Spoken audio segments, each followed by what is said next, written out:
Part 82. The Prince is Very Fierce. Author, Guan Zi. Chapter 811. The capital of the northern Qi dynasty returned to Yanqing, and the lights stayed on all night long. Dragon and lion dance teams paraded among the neighborhoods to celebrate the upcoming New Year and the crowning ceremony of Prince Zhongdu. Xinggulane in Nanjing is a romantic place where 3 religions and 9 streams are mixed. People of all kinds gather among the bars of brothels to play the piano, compose poems, and drink happily. A few drunkards fall on the streets on a snowy night, and the whole street is filled with the smell of alcohol. The most famous one in Xinggulane is Yuchun Tower. At this time, the venue was booked by the princes and nobles, and there was a slight frivolous laughter. On the side of Yuchun Tower, a small hookup room adjacent to the building was also covered by someone. However, unlike the next door, there was no sound in the small hookup stall. Only the swordsman wearing a bamboo hat sat in front of the lamp and drank alone. Several kill ladies with gorgeous makeup stood outside the door with bronze mirrors and put on their makeup, not paying much attention to the only customer in the hook bar.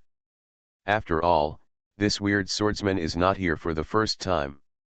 He wraps up this hook every time, but he doesn't listen to music or play with women. He only drinks wine. It's like the wine in the bowl has more flavor than these women. The wine in Gulan is not strong, but one bowl after another, if you drink too much, you will eventually get drunk. It was past 3 o'clock, and the young swordsman's face became a little drunker. In the Yuchun Tower next door, the princes, and nobles also got on the carriage and left one after another. The young swordsman raised his hand, and the kill ladies retreated consciously. After a while, there was a noise behind the hook rail. A man of the same age wearing a gold-rimmed young master's robe came in from the back door. He looked at the young swordsman who was holding his forehead with his hand and frowned. "Wei, why did you drink so much? What else can I do to drown my sorrows with wine?" Lu Wei's eyes were slightly blurred and drunk, and he looked at the handsome young man who walked in. He raised the corners of his mouth and showed the bright smile that often hung on his face. "Your Highness, please take a seat. The Prince Zhongdu has not yet reached the crown, and has not yet been canonized as the Prince of the Northern Qi dynasty." Hearing Lu Wei's slightly teasing words, Zhongdu shook his head, sat down at the wine table, thought about it for a while, and said, "Now that the world is in chaos, I have been taught by the imperial master since I was a child to put the safety of the people first. I don't have to be the prince if I don't want to." Lu Wei picked up the wine bowl, smiled slightly at himself, and looked at Zhongdu. "You want to be emperor?" Zhongdu choked on his words and sighed softly. "How can I care about the throne? It's just that the world is in turmoil. If I leave Guiyan City, there may be some trouble." Lu Wei shook his head and pointed outside. "You live peacefully in the imperial city, with no danger, no illness, no disaster, and you will be the crown prince above 10,000 people from now on. And I am still being hunted by my father, hiding here and there like a snake and rat underground. The world is in chaos, and what does it matter? I think about the people of the world, who will think about me." Zhongdu took a breath and thought for a moment. "My father is already old. As long as I ascend to the throne, the events of the past years will be wiped out, and Lu Gong will not ask any more questions." Lu Wei shook his head. "So what if you ascend the throne? Now the border war situation is in danger, and the success or failure of the new year is unknown. Can you turn the tide and bring the situation back? Or can you withstand the destruction of Daki's 1,000-year-old foundation, Yu Yi's infamy?" Regarding such rebellious words, Zhongdu was not angry, but instead took it seriously. "I came to see you today to discuss this matter with you." King Su's son Su Buling came to northern Qi secretly. The imperial preceptor was rounding up the old imperial preceptors secretly and invited all the old imperial preceptors back. Although the imperial preceptor is said to be extremely intelligent, he is judging from the situation since the beginning of the year. it is not a perfect plan. I am worried that something will go wrong. You are very skilled in martial arts. If you can help secretly, you can be more sure. Lu Wei shook his head. You want me to kill again? How many more times are you going to kill? Sigh, this matter is too important. As long as Su Buling is captured alive, Daki will not say anything about entering the pass, but threaten Su Buling. It is a sure thing to establish a foothold north of the Yellow River. You only need to capture Su Buling. If you don't want to be caught, I might be able to use this to mention it to my father so that you don't have to hide anymore. Zhang Du looked easygoing and persuaded seriously. Lu Wei's thoughts were not focused on his words at all. He just glanced at Zhang Du. The other party is Su Buling. Even the Imperial Master has to find helpers. Do you just believe in me? Are you not afraid that I will die outside? I know what you are capable of. You have never failed before, and it will definitely be the same this time. Moreover, the National Preceptor and the others took the lead, and you were just secretly guarding against unexpected events. Lu Wei raised the corner of his mouth and smiled. Without saying anything more, he drank the wine in the bowl, picked up the stained knife on the table, turned around and walked out of the hook bar. It was snowing outside Gulan, and it seemed to be a little colder. After Lu Wei glanced at the sky, he put on his bamboo hat and stepped into the wind and snow. The cold wind poured in from the door, and Zhang Du, who was wearing a relatively thin garment, tightened his robe tightly.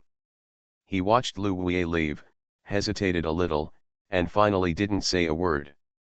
In Liangchang, Sibei, the lights are silent in the streets and alleys. After Su Buling left the ruined temple, he took the three girls for a few laps outside the city. After making sure that his whereabouts were not revealed, he climbed over the city wall and returned to the inn where he stayed. The inn is located in an area where foreigners gather in Fanbang, and the influence is mixed, so they are not afraid of government inspections. However, the inn is relatively simple and small in scale. For safety reasons, the four of them opened two rooms next to each other.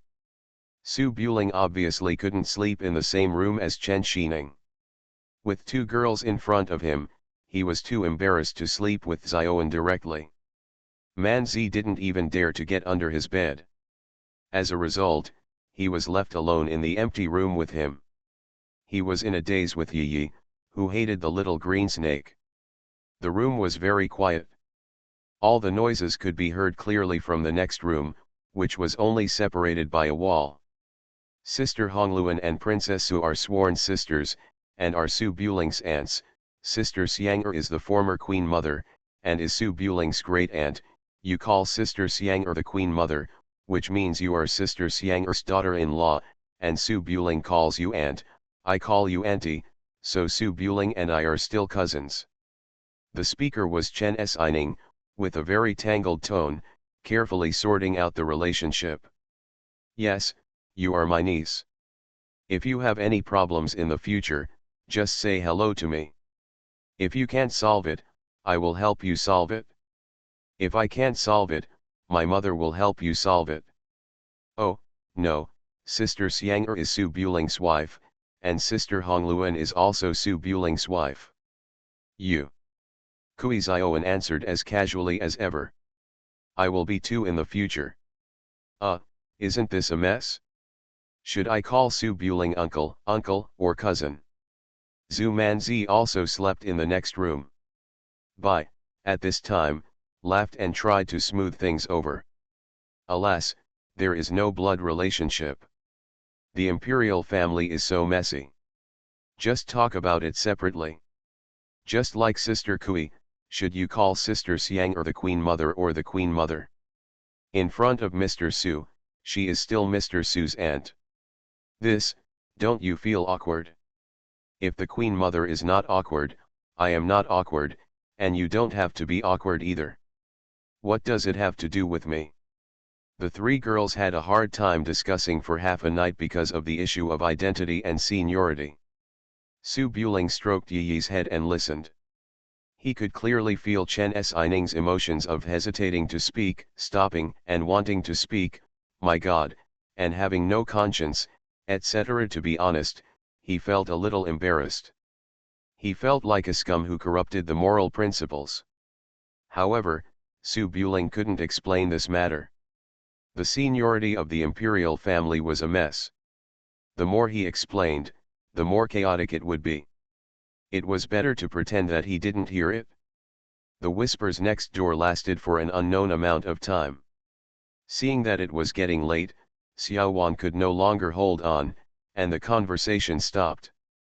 Su Buling shook his head and smiled secretly, and was about to close his eyes and take a nap for a while, but soon he heard rustling sounds from next door, as if Chen Xining got up quietly. Chen Xining suddenly came from South Vietnam, thousands of miles away. Su Buling was actually quite puzzled. He had just returned from outside the city and had no chance to be alone. Knowing that Chen Xining must have come to see him, Su Buling turned over and sat up, put on his robe and walked out of the door. The prince is very fierce. Author, Guan Guan Gong Zi. Chapter 812. In the dead of night, Chen Xining stood up and put on her shoes. She looked back at Kui Zioan and Zhu Manzi, who were lying on the bed, fast asleep. In order to prevent waking up the two girls, Chen Xining moved very gently. After putting the dress on her body, she closed the curtain and looked up at the next room with a slightly tangled look in her eyes. After running out from South Vietnam and traveling all the way to northern Qi, Chen Xining's original intention was naturally to sacrifice one's life to feed a tiger according to his father's wishes. But this kind of thing is one thing when you are thinking about it in private, and it is another thing when it comes to Su Buling. Unspeakable. Moreover, Su does not want to mess up the relationship with the women around him. There was something strange in Chen Xining's beautiful peach eyes, and she didn't know how to evaluate it. The imperial family was always in chaos, but most of the time it was political marriages, which were forced to happen. Unlike Su Buling, there were three widows, the former Empress Dowager, the former Empress, the aunt, and two pairs of apprentices who should not be touched. Among his disciples, there is also her own teacher. If it were any other man, Chen Xining would 100% think that he would be the kind of licentious and rebellious tyrant who would be reviled in history books for thousands of years. However, the one she knew was Su Buling, and he is a true gentleman who restrains himself and returns to etiquette, and has no distinction between high and low. The contrast was so great that Chen Xining couldn't figure out what kind of person Su Buling was. Regardless, facts speak louder than words. She also has the blood of the Song family, and is the distant niece of Song Ji Zheng'er. If she is getting married to the Su family, wouldn't she become a bedfellow for 3 generations? Chen Xining shivered and had goosebumps. She didn't dare to think about that scene.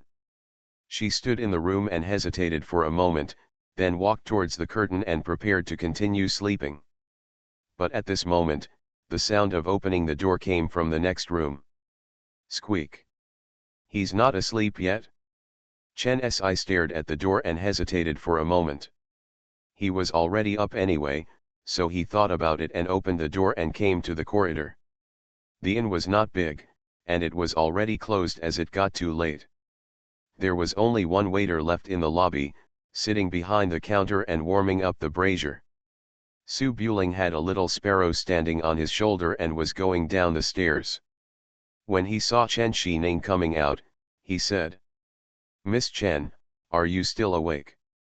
Chen Xining stood by the guardrail, raised her hair around her ears, and nodded slightly.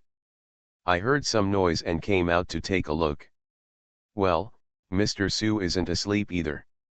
Su Buring raised his finger and pointed at the little sparrow on his shoulder. "Yi is thirsty, give it some water to drink." The little sparrow squatted on the shoulder and fell asleep.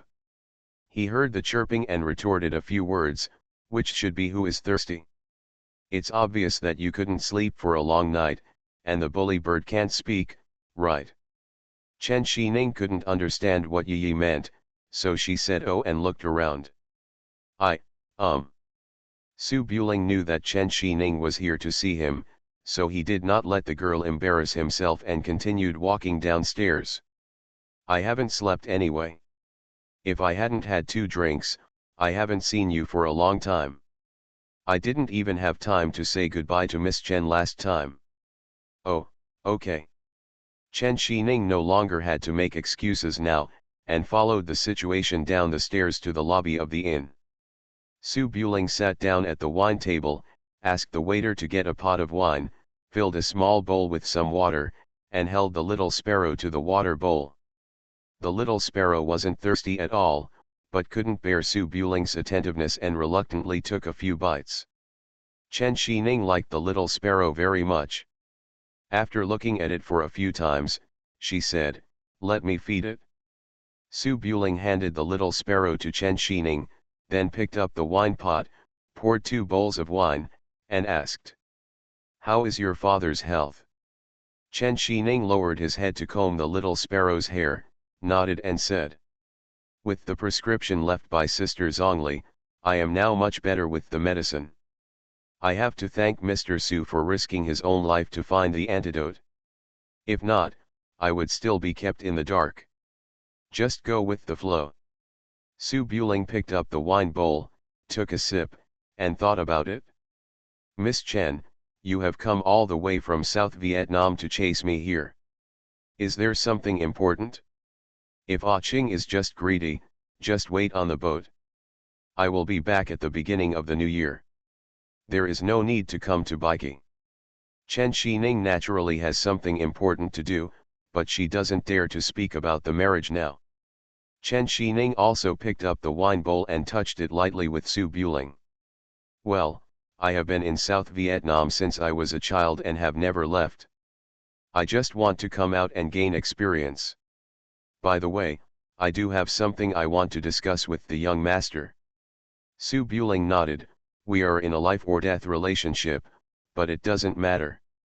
Chen Shining's thoughts turned secretly, and after thinking about it for a while, she said, "The young master has helped me several times, saved my father, helped me avenge my blood, and has shown great kindness to me.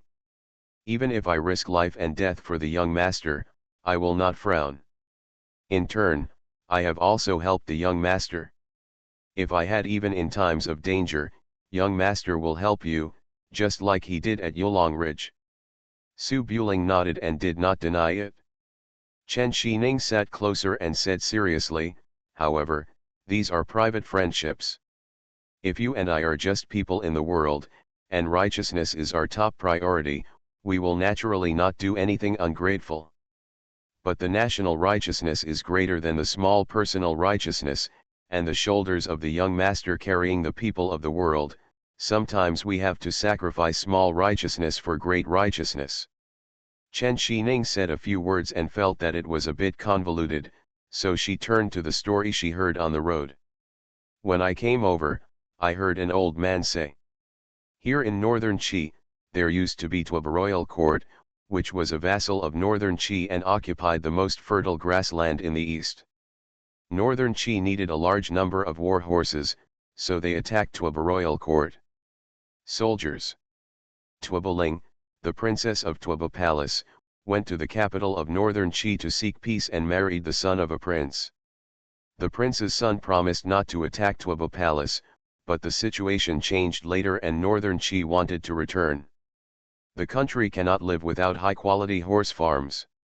In the interests of the country, the son of the prince still broke his promise and personally destroyed Tuoba Ling's family.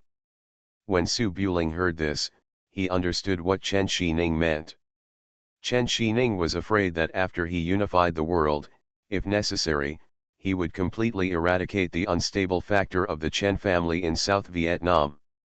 From a personal point of view, this is very embarrassing for Chen Shining, but from a world point of view, compassion does not control soldiers, justice does not control wealth, emotion does not establish affairs, kindness does not serve as an official, a woman's benevolence can be applied to national affairs.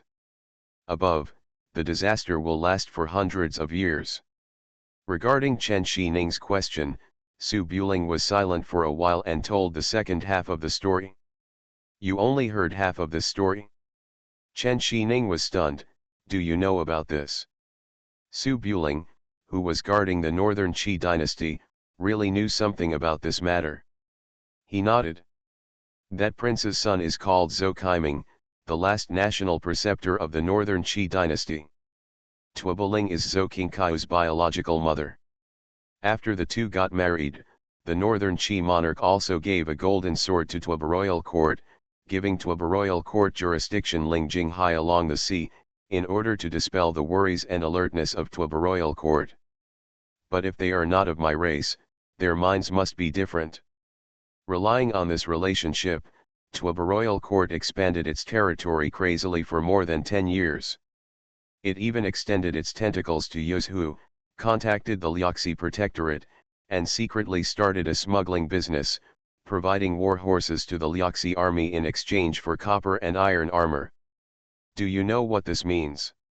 Chen Xining didn't expect that there were such things as right and wrong, and she frowned. If this is really the case, Tuaba royal court has brought its own fault. Poor Tuaba Ling has done so much for the family, but in the end. Su Buling picked up the wine bowl and took a sip. Yes. If you dare to challenge the authority of the ruler and secretly support the enemy, if it were me, I would still drive out Tuaba royal court. At that time, Zhou Kaiming was granted the title of national master, and it was difficult for the family and the country to protect both. Even if his wife was Tuaba Ling, it's impossible to be partial. Chen Xining pursed her lips. Even if there were extenuating circumstances, he still broke the promise between husband and wife. How did he treat Tuaba Ling? Su Buling sighed softly. All the northern Qi imperial masters are outstanding people. Zhou Kaiming knew that he was unworthy of Tuaba Ling. After wiping out Tuaba's royal court, he resigned from his position and went into exile. From then on, there will be no more Zhou Kaiming in the world. As for Zhou Kaiming, Tuaba Ling, I don't know the ending. Chen Xining was silent for a moment, not knowing how to evaluate it. After Su Buling finished the glass of wine, he put down the wine bowl and said seriously. I know Miss Chen is worried that I will eradicate the Chen clan in the future. She wants me to give the girl a promise, but I can't give her this promise. If the Chen clan is restless and it's time to destroy it, neither I nor the girl will have a choice. Same as Zhou Kaiming.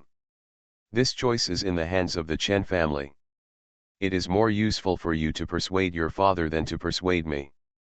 Chen Xining pursed her lips, glanced at Su Buling, but said nothing more. I'm taking a day off today, so I just wrote 2 chapters. You are listening to Novels at Bless Up channel. Wish you happiness and luck. Please subscribe to receive new novels. How do you feel about this novel? Please like and leave a comment. The Prince is Very Fierce. Author, Guan Guan Gong Zi. Chapter 813. The wine in the pot was almost there, so I asked for another kilogram. The two of them pushed the glasses and exchanged them. They didn't even talk for a while before they got drunk first. Fastest update mobile version.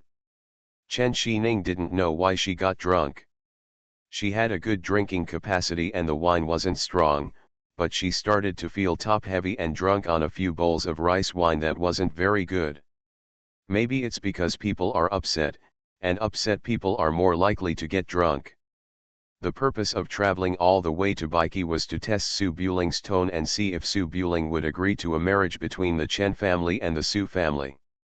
When her father talked about this matter, she was actually a little happy, as if she had taken advantage of him. After all, Su Buling has a high position, is proficient in martial arts, has good looks, and has a good personality. If he has no choice, there is actually nothing he would be dissatisfied with. But after talking to each other, Chen Xining knew that she was too naive. So what if Su Buling agrees to get married? State affairs are state affairs, and private affairs are private affairs. It is a bit self-deceiving to pin the safety of a power on a piece of marriage contract. And Su Buling agreed, and when the day comes that they actually meet in battle, it will only be more difficult for each other. It is much more uncomfortable for a husband and wife to become strangers than for friends to be separated from each other. It's not as good as now, the relationship is neither far nor close, saying that we forget each other in the world, we can forget each other in the world. Chen Xining picked up the wine bowl and brought it to her mouth, wanting to take another sip to suppress the chaotic thoughts in her heart. Just one hand stretched out to block the wine bowl. Su Buling sat in front of him. In fact, he hadn't spoken for a long time. He just drank with Chen Xining. The blush on Chen Xining's face spread to her neck, and she would occasionally hold her forehead and close her eyes for a moment. Even the little sparrow could tell that she was drunk. Su Buling blocked the wine bowl and advised softly. You may be on your way at any time, so don't be greedy. Chen Xining's beautiful peach blossom eyes looked like she was drunk but not intoxicated. Now she was even more confused. She raised her eyes to look at Su Buling, took the wine bowl away from her palm, and brought it to her mouth. This is just a lot of wine. I can wake up any time I want. Seeing this, Su Buling ordered another pound of wine, filled the wine bowl, touched it with Chen Xining, and sighed. I'm just discussing the matter, and I'm not unreasonable. In my eyes, family is more important than country, and love is more important than reason. Since I treat you as a friend, no matter what happens in the future, I will consider your feelings and won't be too unfeeling. Chen Xining took a sip from the wine bowl and wiped the corners of her lips. You destroyed Nanyu, and you said you were thinking of me. Nanyu is my family, the inheritance laid down by the ancestors of the Chen family. Of course, this is not entirely your fault. It was my father who knew people poorly and allowed rebellious officials and traitors to take advantage of it. But I really treat you as a hero, a friend, and a gentleman. If you can be like a friend or a knight, and you won't take any money after helping me, I will definitely feel better. Maybe, not all the stories in the book are written like this. Su Buling shook his head and smiled. I have said this a long time ago. The world will be divided if it is united for a long time, and it will be united if it is divided for a long time. It is a great blessing for the people of both sides to be able to unite peacefully. The Chen family is just demoted one level and loses military power. We will still be a wealthy family from now on. If I don't seize the opportunity to advance this matter, I will come back after destroying Northern Qi. Chen Xining was a little drunk, playing with Yi Yi's little paws to shake hands, and murmured. I don't blame you, but you have to let me complain, right? You can't take over my family's property. I'm still grateful to you. Su Buling spread his hands slightly, although it sounds unpleasant to say, it is actually true. If I were not the one who went to South Vietnam, or if I did not meet you, the Chen royal family would be escorted to Chang'an instead of letting them go on their own. Snort. Chen Xining frowned, looked at Su Buling, and said dissatisfied. Are you good at coaxing women? How did you get married with so many girls around you? Is it difficult for you to say, Xining, it's my fault, I didn't consider your feelings, don't be angry? Su Buling blinked and hesitated. Xining, it's my fault. I didn't consider your feelings. Don't be angry. After hearing this, Chen Xining seemed to wake up a little, her blushing cheeks became even redder, she looked around, and then rubbed her forehead. I drank a little too much, don't take it to heart, drink. The wine bowls were touched again, and Chen Xining drank it all in one gulp. Su Buring didn't know what to say. After finishing the wine in the pot, he stood up and raised his hand to support. It's getting too late. If you drink more, it will be done. Go back and rest. Chen Xining was indeed a little drunk. She didn't say anything. She stood up and looked at Su Buling's extended hand. Instead of holding it, She walked to the stairs by herself. Su Buling picked up Yi and followed her up the stairs to the corridor. He raised his hand and opened the door. Sleep here. Oh. Chen Xining walked into the room, glanced around, walked to the bed, and lay down on it. Drowsiness and drunkenness came to her mind, and she closed her eyes and stopped moving. This girl. Su Buling was a little helpless, walked up to him, raised his hand to take off Chen Xining's boots, then picked up the quilt and covered Chen Xining. Although it was a bit uncomfortable to sleep with clothes on, Su Buling couldn't help Chen Xining undress anymore. After covering the quilt, he turned and walked out of the room and closed the door. The room fell silent. Chen Xining lay on the bed, pressing her chest and feeling a little uncomfortable, so she turned over and lay on her side. In a daze, it seemed like I was back to that night at Yulongling traditional Chinese medicine. Su Buling pressed her and bit her rudely, and she even had difficulty breathing. Chen Xining twisted gently, and her hand slowly tore open the tight collar, and a faint whisper sounded in the room. After Su Buling closed the door, he turned and went to the next room. The little sparrow knew that it would see some inappropriate scenes for small birds again, so it did not disturb Su Buling's interest. After entering the house, it flew to the beam and had a beauty sleep. In the room, Kui Zioan and Zhu Manzi had already fallen asleep, and the two little snakes were curled up in the incubator, sleeping soundly. Su Buling inserted the bolt, walked to the bed, lifted the curtain and looked, and the scene in front of him was exactly the same as Su Buling imagined. Xiao Manzi slept dishonestly in the middle, holding Zioan in her arms, and even her legs were on her body, just like holding a big pillow.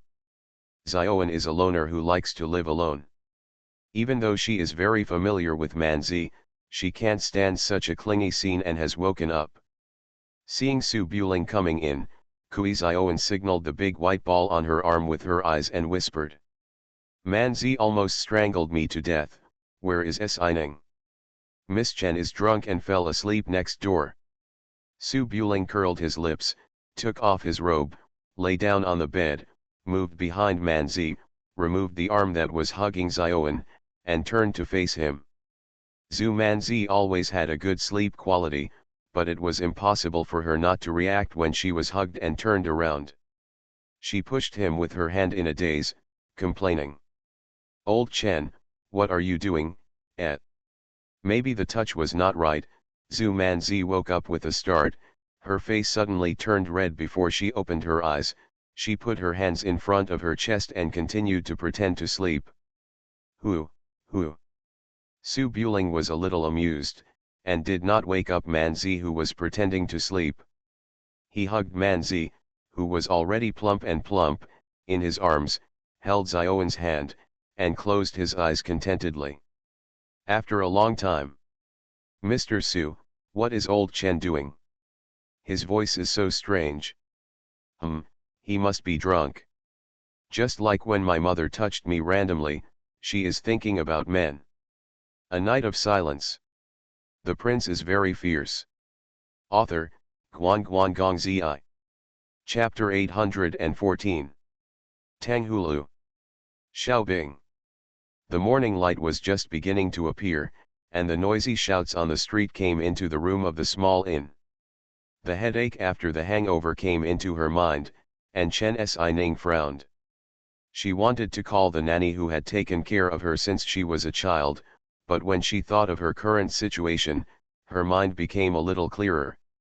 Chen Xining opened her eyes and found that the front was gray, as if covered by something.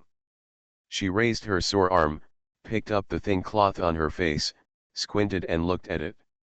It was a blue belly band, made of excellent material, and embroidered with a few peach blossoms. What the hell?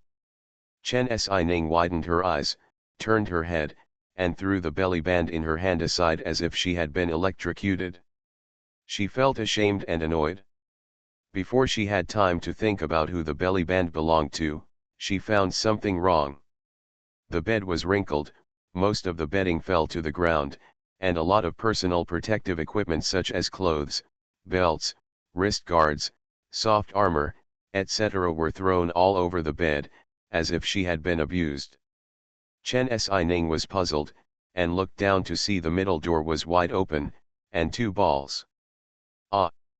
Chen Xining screamed, her mind went blank in an instant, and she lay back suddenly, wrapped herself in the bedding, and said angrily. Su! You! Shouted incoherently. There were footsteps outside the room, and soon the door opened. Su Buling held a big bun in his hand, leaned in from the doorway, and looked at her in confusion. Miss Chen, what's wrong? Zhu Manzi got up early, munching on a bun, and walked into the house, saying vaguely. Yeah, you screamed so loudly in the morning, did you have a nightmare? Chen Xining didn't lose her memory last night, and after thinking about it for a while, she remembered that she drank until late at night and fell asleep, and then dreamed about it. Oh no! What am I crazy about? No. What's wrong with you? Chen Xining's face froze with shame and anger. Facing two suspicious and strange eyes, her mind raced and she said awkwardly. Well, I was drunk and didn't wake up. I thought you left early. It's nothing. Sorry to bother you. Su Buletinling had listened to Chen Xining humming for half the night. How could he not understand what Chen Xining was thinking just now? It was not easy to point out such unconscious things. He turned and walked out of the room. Get up if you wake up. The buns are almost cold. Zhu Manzi wanted to laugh at Chen Xining, but Su Buletinling had already reminded her not to joke about such embarrassing things for girls. She could only pretend that nothing had happened and said. Yes, get up quickly. I will go out with Master Su to meet privately later, ahem, to get some information. You can help take care of your aunt. Okay. Chen Xining felt a little embarrassed. She looked at the intimate items on the bed and started to dress up. An hour later, Su Buling disguised himself and went outside the city to retrieve the wind-chasing horse. Together with Manzi, he came to the second floor of a restaurant and sat down, looking at the heavily guarded foreigner pavilion not far away. The heavy troops outside the foreigner pavilion had not yet been withdrawn, which meant that the trap of northern Qi was not ready yet, but according to the time, it should be soon. Zhu Manzi carried a long sword on her back and wore a bamboo hat on her head, looking very chivalrous. She sat opposite Su Buling, looking at the foreigner pavilion in the distance, but talking about what happened last night. Mr. Su, I feel that Chen Xining has taken a fancy to you. Think about it, a princess, inexplicably ran thousands of miles to Yueyang, found that you were not there, and ran thousands of miles to come here. Especially last night, she hummed and moaned, saying something like nowhere is it not possible, she was more dull than Xiaoning, what is that? Sultry. Su Buling could see that Chen Xining's mind was more complicated, not just a simple fangirl, so it was difficult to comment on this matter, so he turned to say. Did you also have that kind of dream about me in the quiet night? Zhu Manzi shook her head, Xiaoning sleeps like a stone man, you can't even hear her breathing, how could she hum, but she must have had that kind of dream, I can feel it. Su Buling smiled softly, did Manzi have it?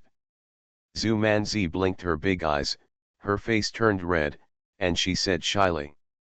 I didn't, my dreams are about being a martial artist and killing people everywhere, saving Mr. Su from the mountains of swords and the sea of fire, how could I have that kind of greasy dream? Really? Su Buling shook his head and smiled, not believing it at all. Zhu Manzi was afraid of exposing herself, so she didn't want to continue talking about this topic. She looked around and saw that there were no outsiders on the second floor of the restaurant, so she stood up and sat on a bench with Su Buling, talking about what she saw and heard on the way here with Chen Xining. Chen Xining probably really has improper thoughts about you. When we chatted on the road, as long as I talked about you, she listened very seriously. Su Buling listened quietly, and took the opportunity to hook Man Zi's waist, and the two leaned against each other. After knowing each other for more than 2 years, Man Zi has also grown from a 16-year-old girl to an 18-year-old girl. Although her height has not changed much, other aspects are obviously different from when they first met. Especially in the past year, Man Zi has been on the ship, and from food to maintenance, it is a world of difference from when she was a constable or wandering around the world. Her skin is snowy and plump, and she feels like a soft cotton candy when she is hugged, and it feels very good. Not to mention the already proud collar, it is bulging as if she is holding 2 small watermelons, which can make Nightingale envious. Although her body has become more mature, Man Zi's personality has not changed. He is still the same as before. He is usually carefree, but becomes timid when it comes to intimacy. He is coy and timid, with a look of "I didn't notice, I didn't see." Looking stupid. The two were intimate for only a moment, and several pedestrians appeared on the street outside the restaurant. Su Buletinling noticed it and turned to look out the window. As the new year is approaching, the streets are crowded with people, and Liangcheng people buying New Year's goods can be seen everywhere. Among the crowd, 2 pedestrians crossed the street. The person in front of them was an old acquaintance, Zhou Zhan, Zhou Qingkai's son. Last time at Chunyua Hall, Su Buring met Zhou Zhan. At that time, he did not even say hello to Zhou Zhan in order to kidnap Zhang Kai. The two had met once in Yuzhu. During the winter, Zhou Zhan jumped into the water to rescue a little girl who fell into the water. Based on this alone, Su Buring had a good impression of Zhou Zhan. There was no one outside Taiyuan City. Zhou Zhan was kicked to death for this reason. Zhou Zhan was holding the horse as if he had just come back from outside, while the girl behind Zhou Zhan looked more familiar. Little Peach Blossom, carrying a long cloth bag, walked briskly through the crowd, holding a candied hose in her hand. Maybe because I was a little older, I knew that eating candied hose on the street would make people laugh at my daughter's house, so I took the candied hose in my hand and didn't eat it. I just walked to a place where no one was paying attention and then took a quick lick. As the saying goes, a girl changes her age. At the age of 14 or 15, it is also the time when a daughter's body grows. Xiao Dehua is a full head taller than the last time she was in Chang'an City, and her bust is a bit bigger. Judging by the momentum, look, I'm afraid the scale will be no less than Jeju in the future.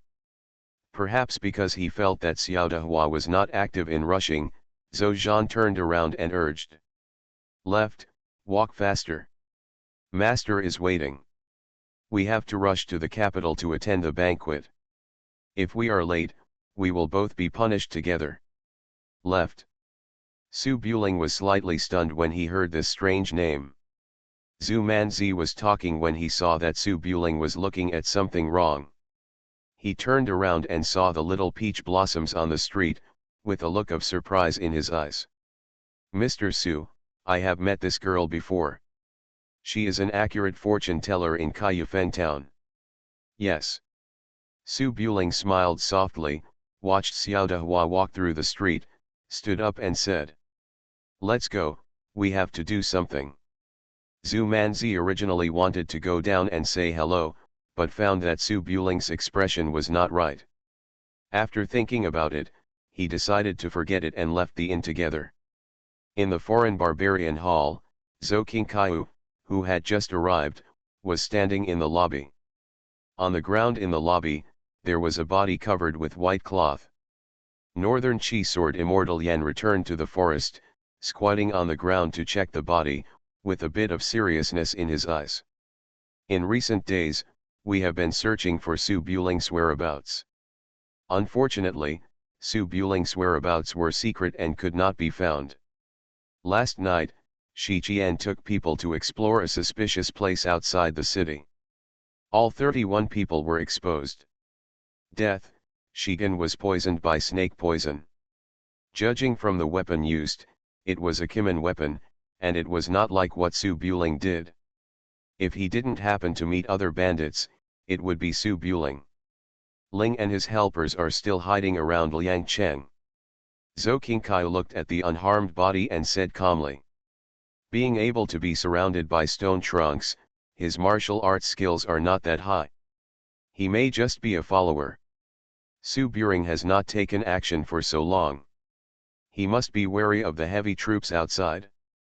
If he rashly withdraws his troops, Su Buring will become suspicious. Let them prepare soon.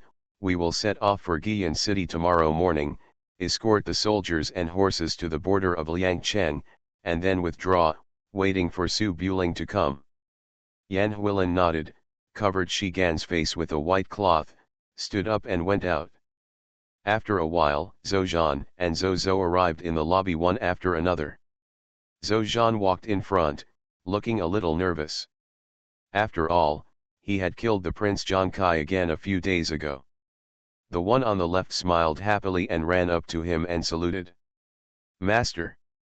Zhou Qingkai had an easygoing expression, nodded, raised his hand to signal Zhou Zhan to go out first, and then took Little Peach Blossom to the corridor and walked slowly.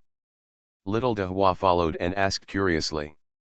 Master, I was planning to spend the new year with my grandma, why did you suddenly call me back? Zhou Qingkai walked with his hands behind his back, his voice friendly. Little Dehua, do you still remember that big brother you met in Chang'an City? The one who gave you a silver ingot? The left person naturally remembered. She picked up the purse around her waist and shook it. Remember, after I have learned all the master's martial arts, I still want to travel around the world. Then I will find that big brother. Zhou Qingkai smiled softly, and then sighed. Master is from Daki, and your elder brother is from Daewoo, not from the same place. In the dispute between the two countries, no one is right or wrong, but there is life and death, which is different from Jianghu. If I, in the future, and that elder brother there's a conflict, what do you do? Xiao Dehua was stunned for a moment, the smile on her face faded a little, and she thought about it.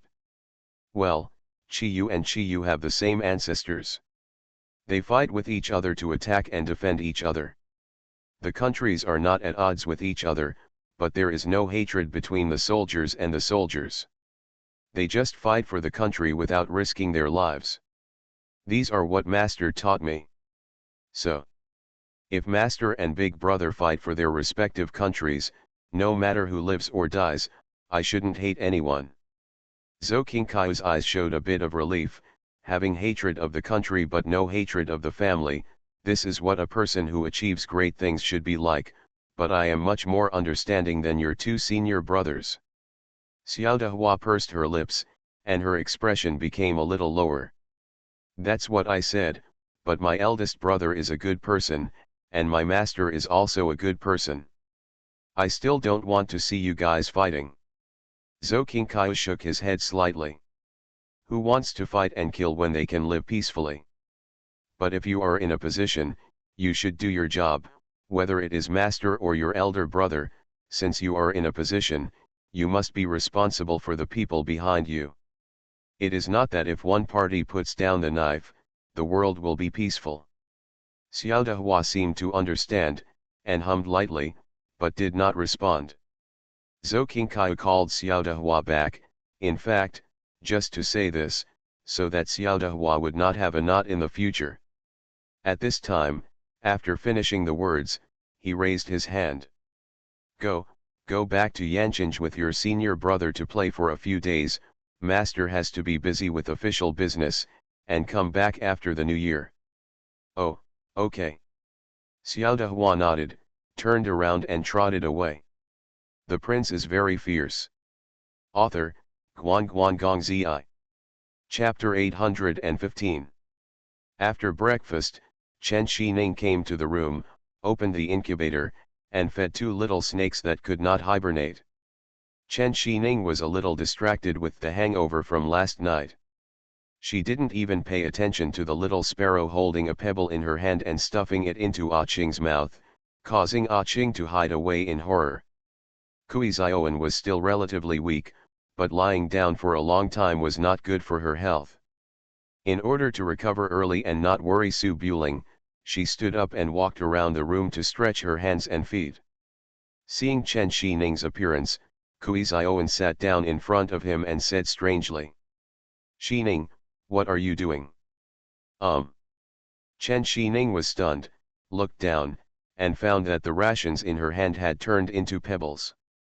She quickly took her hand back and said awkwardly, "I accidentally lost my focus and made Sister Kui laugh."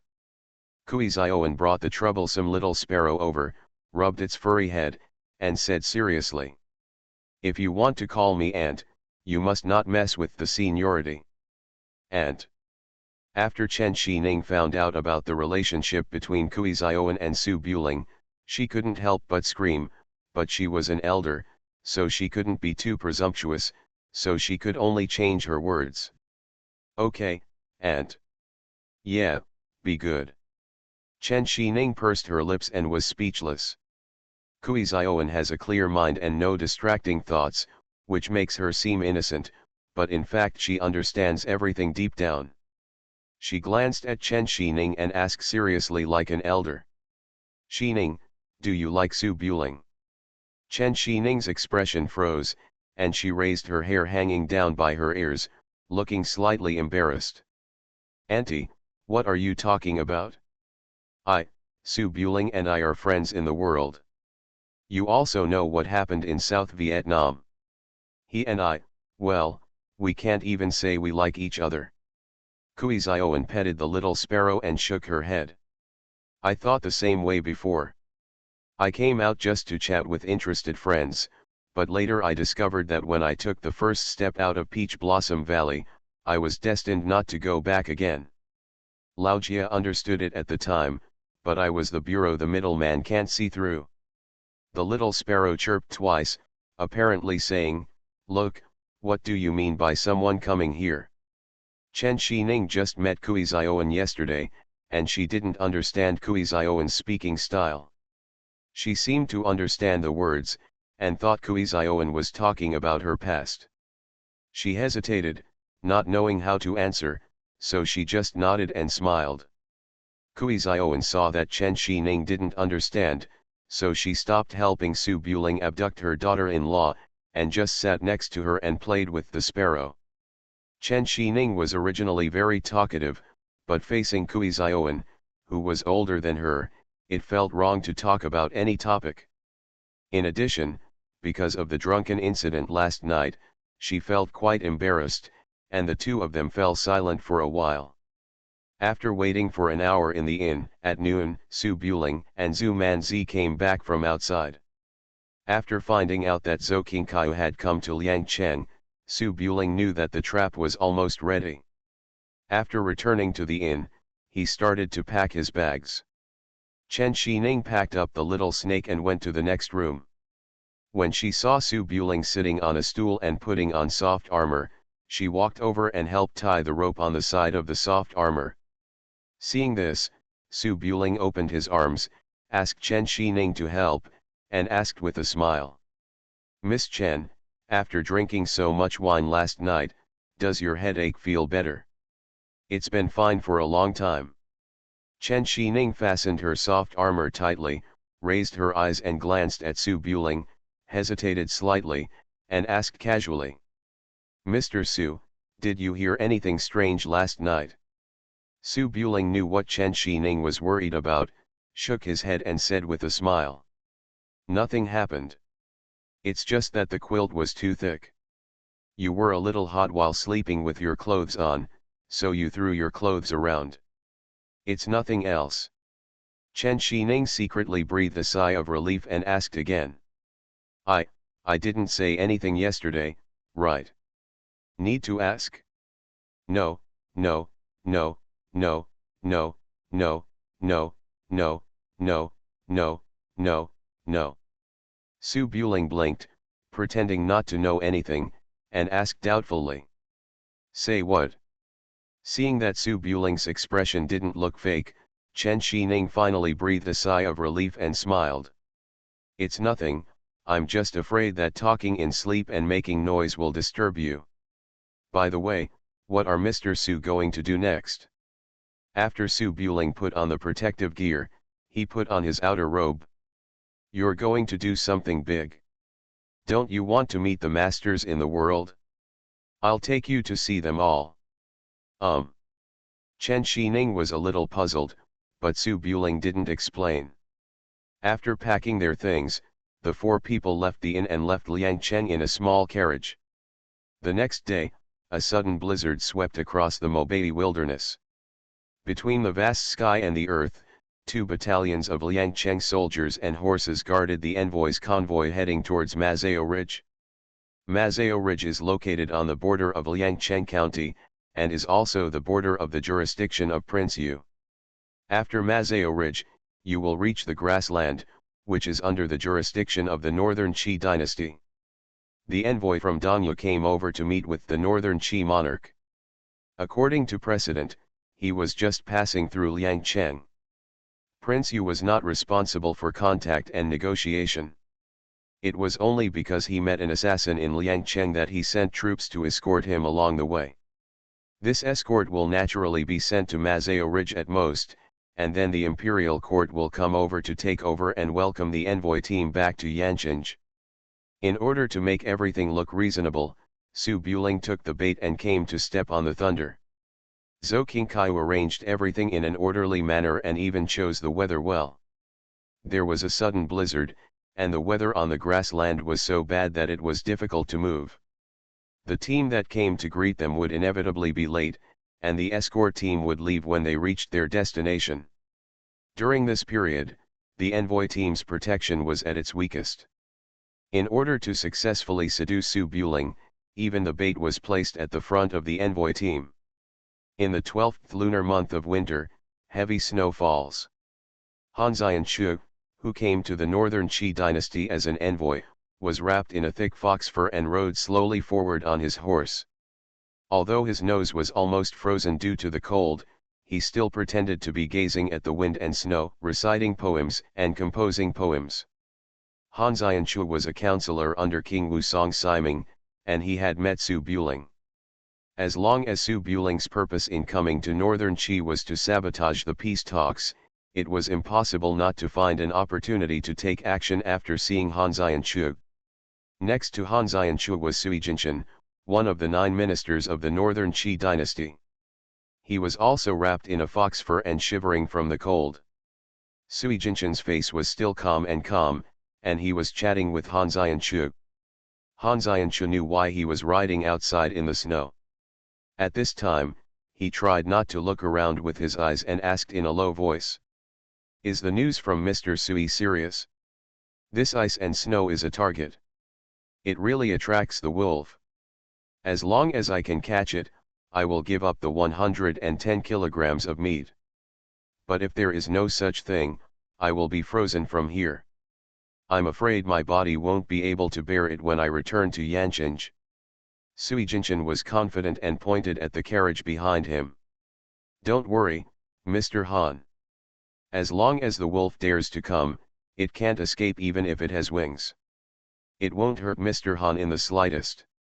Han Xianchu also thought that going to the Su family would hinder the alliance, but he didn't expect that Su Buling would come in person. After learning the news from Baiki, he still didn't believe it. At this time, he chuckled. "If we can catch that little wolf king, the dilemma between you and me will be solved. If that person has some brains, he will not be involved in danger. But Sui Gong is so confident, I will trust Sui Gong.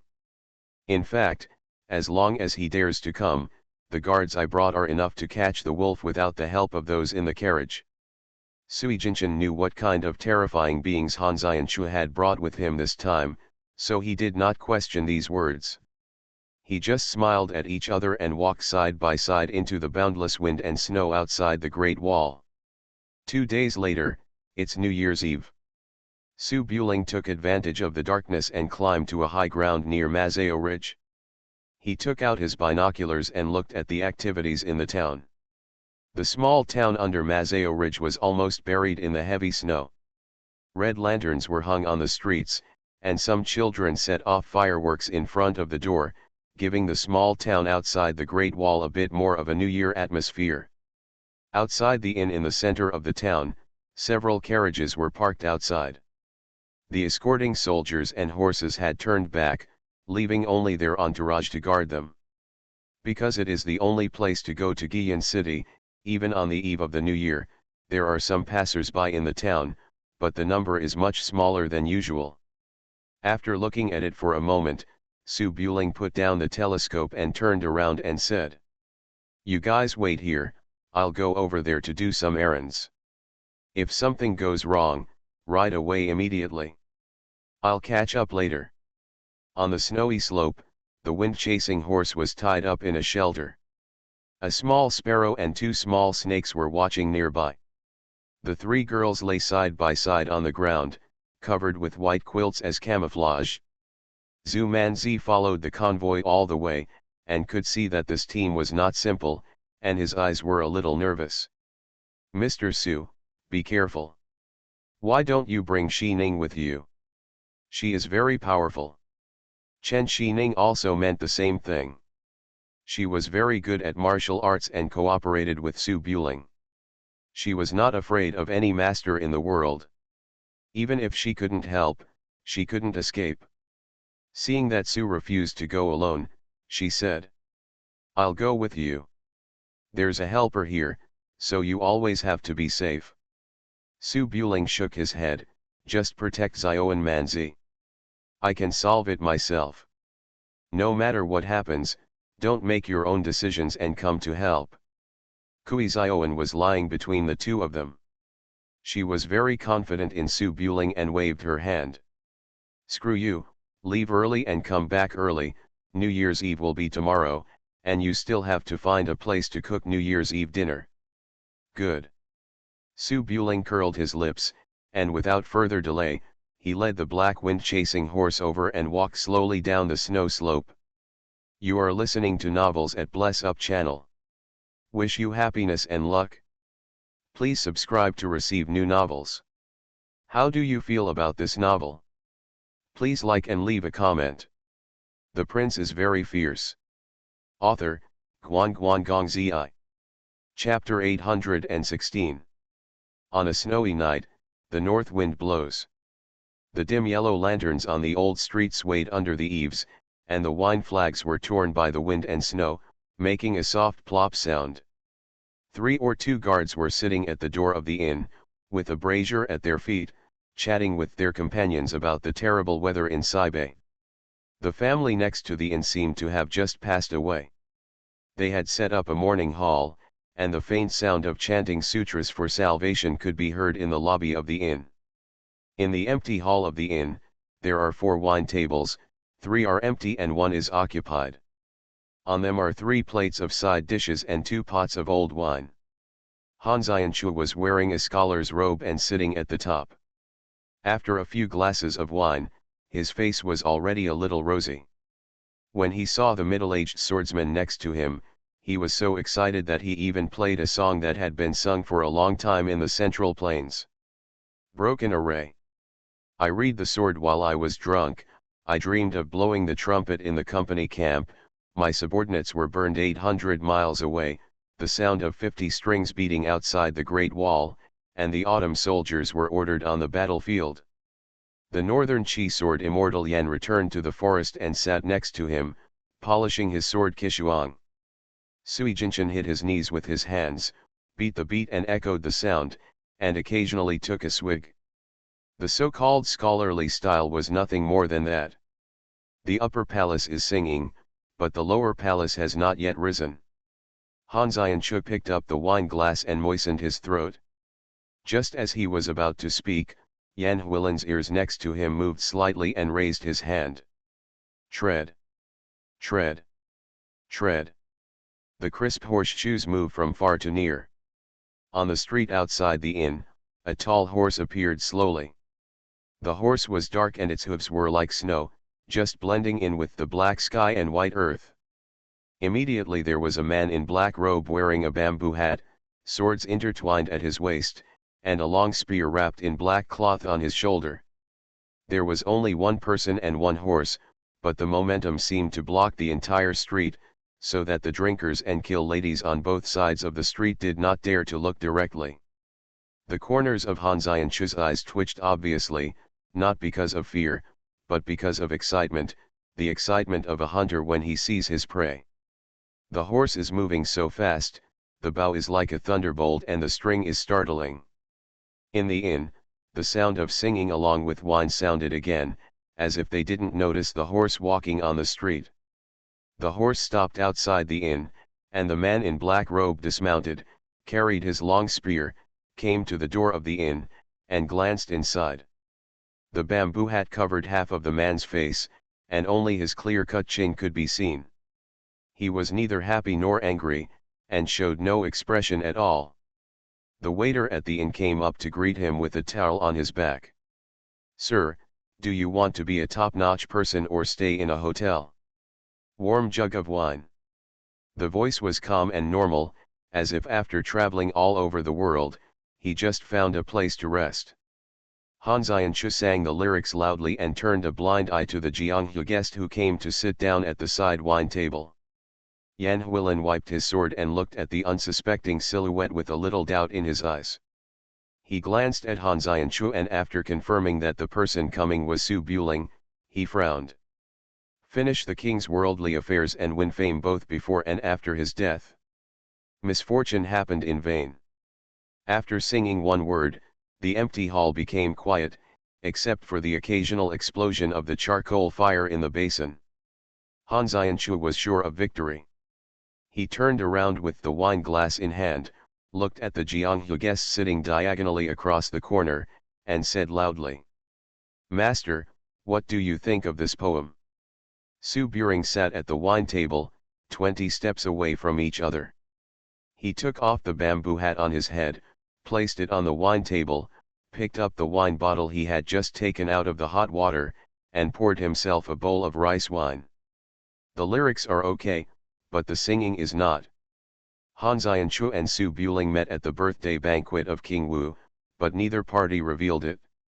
After all, everyone in this inn knew the other's identity, and there was no need to reveal it. Han Xianchu held the wine glass, stroked his beard and chuckled. "My voice is certainly not as good as that of the top performer in Longjian Pavilion, but it is not easy to hear the local accent in this wilderness. Do you have any better words to open my eyes, sir?" Su Buling picked up the wine bowl and took a sip. He was thinking of a suitable poem and said calmly, "Killed all the millions of soldiers in the south of the Yangtze River, and the sword on his waist was still bloody. The old Confucian didn't know the heroes, so he just asked his name. Are you satisfied? The base of the 4 eastern kings is in Jiangnan." When Han Xianchu heard these words, his expression changed and he nodded. "I really admire His Highness's talent, but if he wants to kill all the millions of soldiers in the south of the Yangtze River, I'm afraid I won't have a chance." Su Buling didn't even bother to look at Han Xianchu, and turned his eyes to the second floor of the hall. "Let all those who are hiding come out. Just one Yan Huilin is not enough." The drinking hall was very empty, and the room on the second floor had no lights. It was so quiet that there seemed to be only 4 people below. A moment later, footsteps sounded in a room, the door opened, and Zhou Qingkaiu, dressed in silver fox fur, walked out, followed by Shi Jinhai, who was dressed in military uniform. There was not much arrogance on Zhou Qingkaiu's face. He walked to the fence and looked down at Su Buling, who was drinking alone. "His Royal Highness the Crown Prince is a great man of the generation and has a close relationship with my disciple. I will not hurt you today. After drinking this glass of wine, put down your sword and get on the carriage. I will personally escort the Crown Prince to return to Yanchinj. I will not treat you badly in the future. His Royal Highness half a point." He. Su Buling held the wine bowl and raised his eyes to look at the 2 people beside the fence, and then looked at Yan Huilin who was sitting below. "The National Preceptor is in charge of the battlefield on the Eastern Front. Even in his busy schedule, he took time out to come and harass His Highness. It's really thoughtful. But the distance is 20 steps away. Your Highness wants to leave, and you don't seem to be able to stop him. The words were crazy, but among the warriors present, most of whom were masters, they understood that this was not an arrogant and idiotic lie.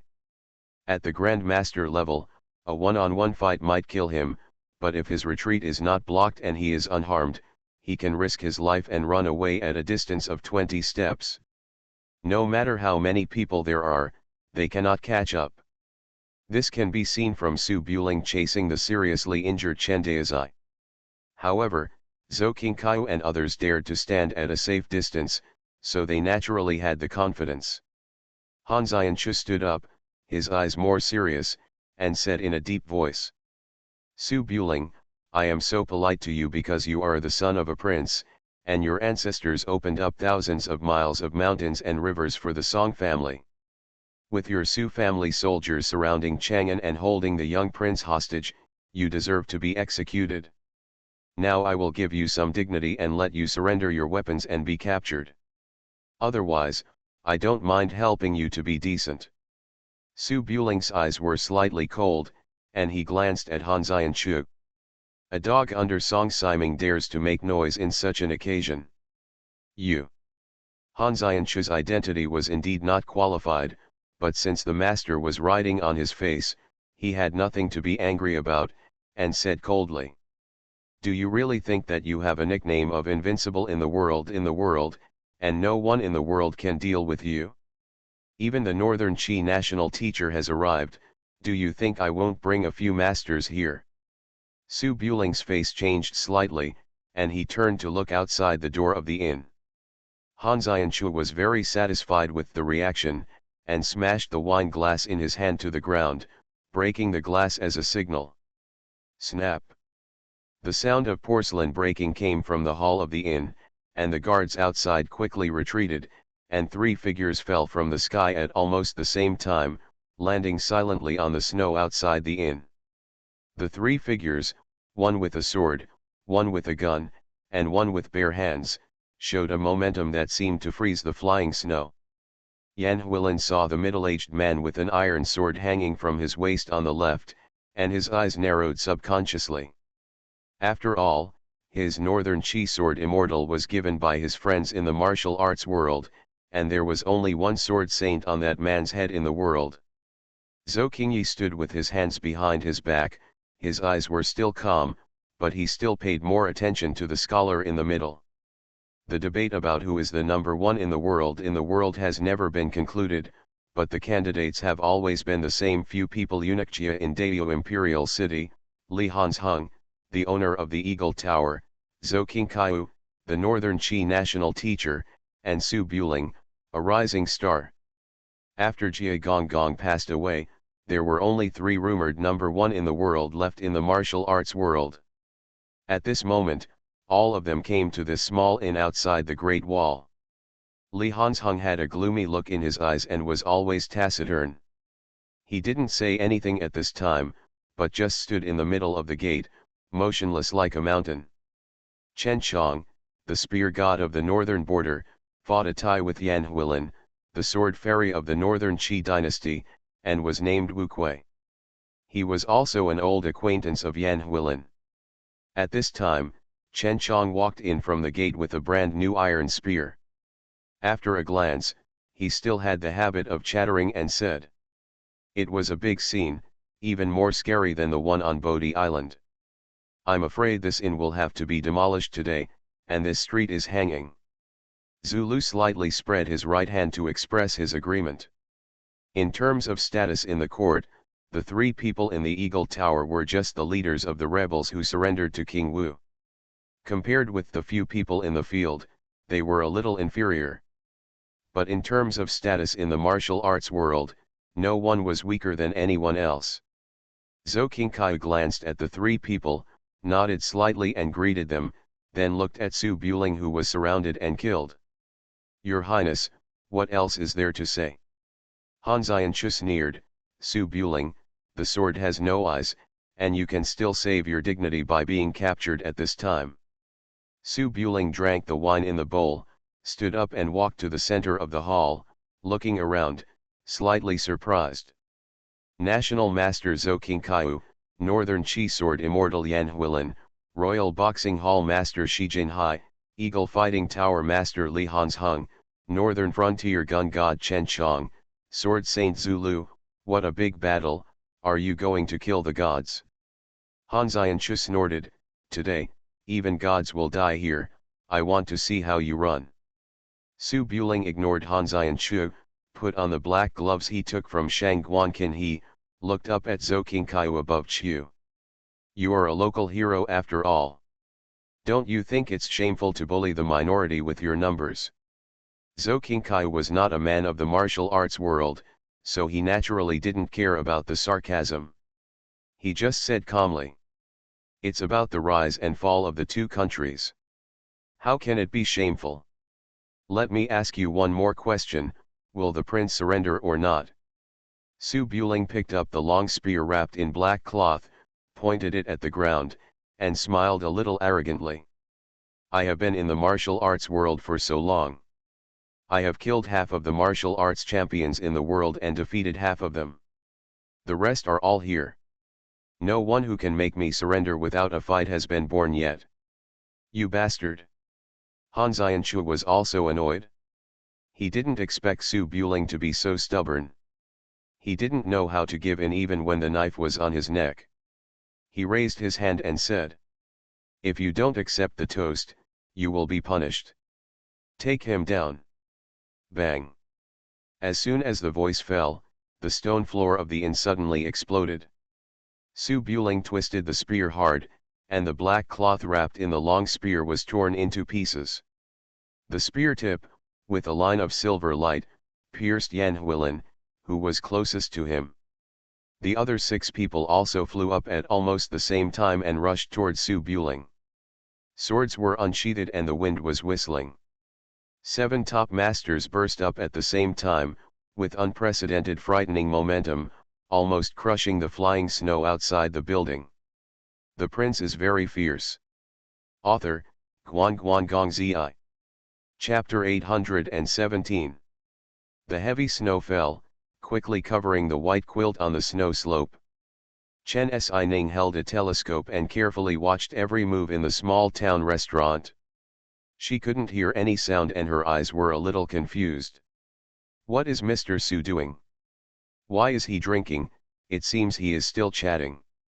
Zhu Manzi also held a telescope and carefully looked at the people at the table. The one who wiped the sword must be Yan Huilin, the sword fairy of northern Qi. Others dare not pretend to be so in front of Mr. Su. Look, 2 more people came out of the stairs. The one wearing silver fox fur looks so imposing. Maybe he is Zhou Qingkaiu, the national teacher of northern Qi. Although Chen Xining didn't know anyone, she had heard of these names. They were all the top warriors in the world. Just looking at the momentum of their gestures, she knew that they were all dangerous people. She finally understood why Su Buling didn't take her with him. With this scene, she probably couldn't stand steadily if she went in. What should we do? The other side has 3 masters. I heard that Zhou Qingkaiu is more powerful than Master Su. Isn't this a trap? Recommended, app is really good, worth installing. After all, there are many book sources and complete books. Zhu Manzi was also a little nervous, and said calmly, it's okay, we are far away, Master Su's lightness skills are unparalleled in the world, he will definitely escape, let's prepare to retreat. Before Zhu Manzi finished speaking, he saw 3 people appear silently on the roof of the inn, landed outside the door, and locked all retreat routes. Chen Xining's face turned pale, knowing that something was wrong, and he was about to stand up. Oh no, we're ambushed by at least 6 masters.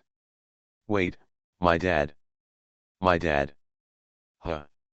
Chen Xining paused as she stood up, tilted her head to look at Manji, who was overjoyed and patted Kui Xiaowan's shoulder, and quickly pulled her back, frowning and asking. Your dad? Sword Saint Zulu. Zhu Manji's eyes were full of stars. Yes, yes, it seems that Xiaoning's dad is also there. Who is Qing Ye's dad? Poisoner Li Hansheng, the owner of the Eagle Tower, my dad's immediate superior, look, a fight is about to start. Chen Xining's heart was in turmoil, and she didn't have time to think about how big the battle was, so she picked up the telescope again and looked at the inn in the town. The remaining candles swayed in the strong wind, and phantoms intertwined on the wall. The atmosphere in the lobby of the inn, which was just full of wine and singing, collapsed to the extreme in an instant, and then the fist wind and sword shadows filled the entire inn. A master-level expert, as quiet as a virgin and as fast as thunder, would definitely not shout like the gangsters. Although his momentum was terrifying, he was a little weirdly quiet. Apart from the fist wind and sword sound, even the breathing sound could not be heard. Under this extreme outbreak, the two literati Sui Jinshan and Han Xianchu had already stopped in the picture. Even the wind and snow outside the window, the flames of the candlesticks, and the splashes of the wine glasses were frozen in the night. The only ones who could move in the inn were the 7 top warriors in the world who gathered in the center. Su Buling's long spear pierced through the smoke in the air, making a subtle but harsh tremor, and approached Yan Huilin at a high speed. Yan Huilin stood up from the stool, shattering the bench and the wine table in front of him with his strength. The long sword Qi Suang showed a ripple-like rhythm in the air, pointing to the tip of the spear, but his body moved back and took advantage of the situation to grab Han Xianchu's shoulder. Zhou Qingkai jumped down from the air, the silver fox fur spread out, and his 5 fingers grabbed down like hooks, like a northern eagle descending from the sky. His fingertips were white and traceless, but they carried a more terrifying deterrent power than Yan Huilin's sword tip. Northern leg master Shi Jinhai followed closely behind, kicking the fence with his knee, and the wood chips fell slowly in the air. The figure was already in front of the chips, and the right leg that could break mountains and seas was like a steel whip smashed from the air, directly taking the long spear in Su Buling's hand. The 3 top masters of Northern Qi joined forces to attack. Even if the other 2 were inferior to Su Buling, as long as Zhou Qingkai was there, it was basically a situation of sure death. This was just like when Jia Gonggong led Song Ying and Lao Yi to surround and kill one person. If someone in the world could escape unscathed, the emperor in the imperial city would have died 100 times, not to mention that there were 3 masters of the Eagle Tower behind them whose fighting power was not inferior to these 3. Su Buling, who was pointed at by everyone, had already entered a situation of sure defeat. However, no matter how high Su Buling's martial arts skills were, he was not arrogant enough to challenge the 6 strongest masters in the world alone. Su Buling was seen holding a spear with both hands and crushing the tiles one by one, and stabbing Yan Huilin without hesitation. And right behind Su Buling, Li Hansheng, who was the fastest, almost flew to the top of Su Buling's head. His palm seemed soft, but it contained a terrifying force that could split mountains and rocks, and directly hit Zhou Qingkai, who was falling from the air. Sword Saint Zulu and Northern Frontier Chen Chong were on par with each other, one spear and one sword pointed out, and the sword pointed at Zhou Qingkai. The 7 of them were all the top warriors in this world. Due to their training paths, their speeds were different, but their reactions were almost the same. The change came so suddenly that even Zhou Qingkai didn't have time to make an expression, but the eyes of the 3 people from Northern Qi obviously changed, and their movements also changed accordingly. Yan Huilin let go of Han Xianchu's shoulder, pointed the tip of his sword at the spear tip, and retreated quickly. Shi Jinhai slapped out 2 pieces of wood with both hands, hitting Zulu and Chen Chong's weapons directly, and forced his right leg to retract the force, and then used his left leg to sweep towards Zhou Qingkai's shoulder.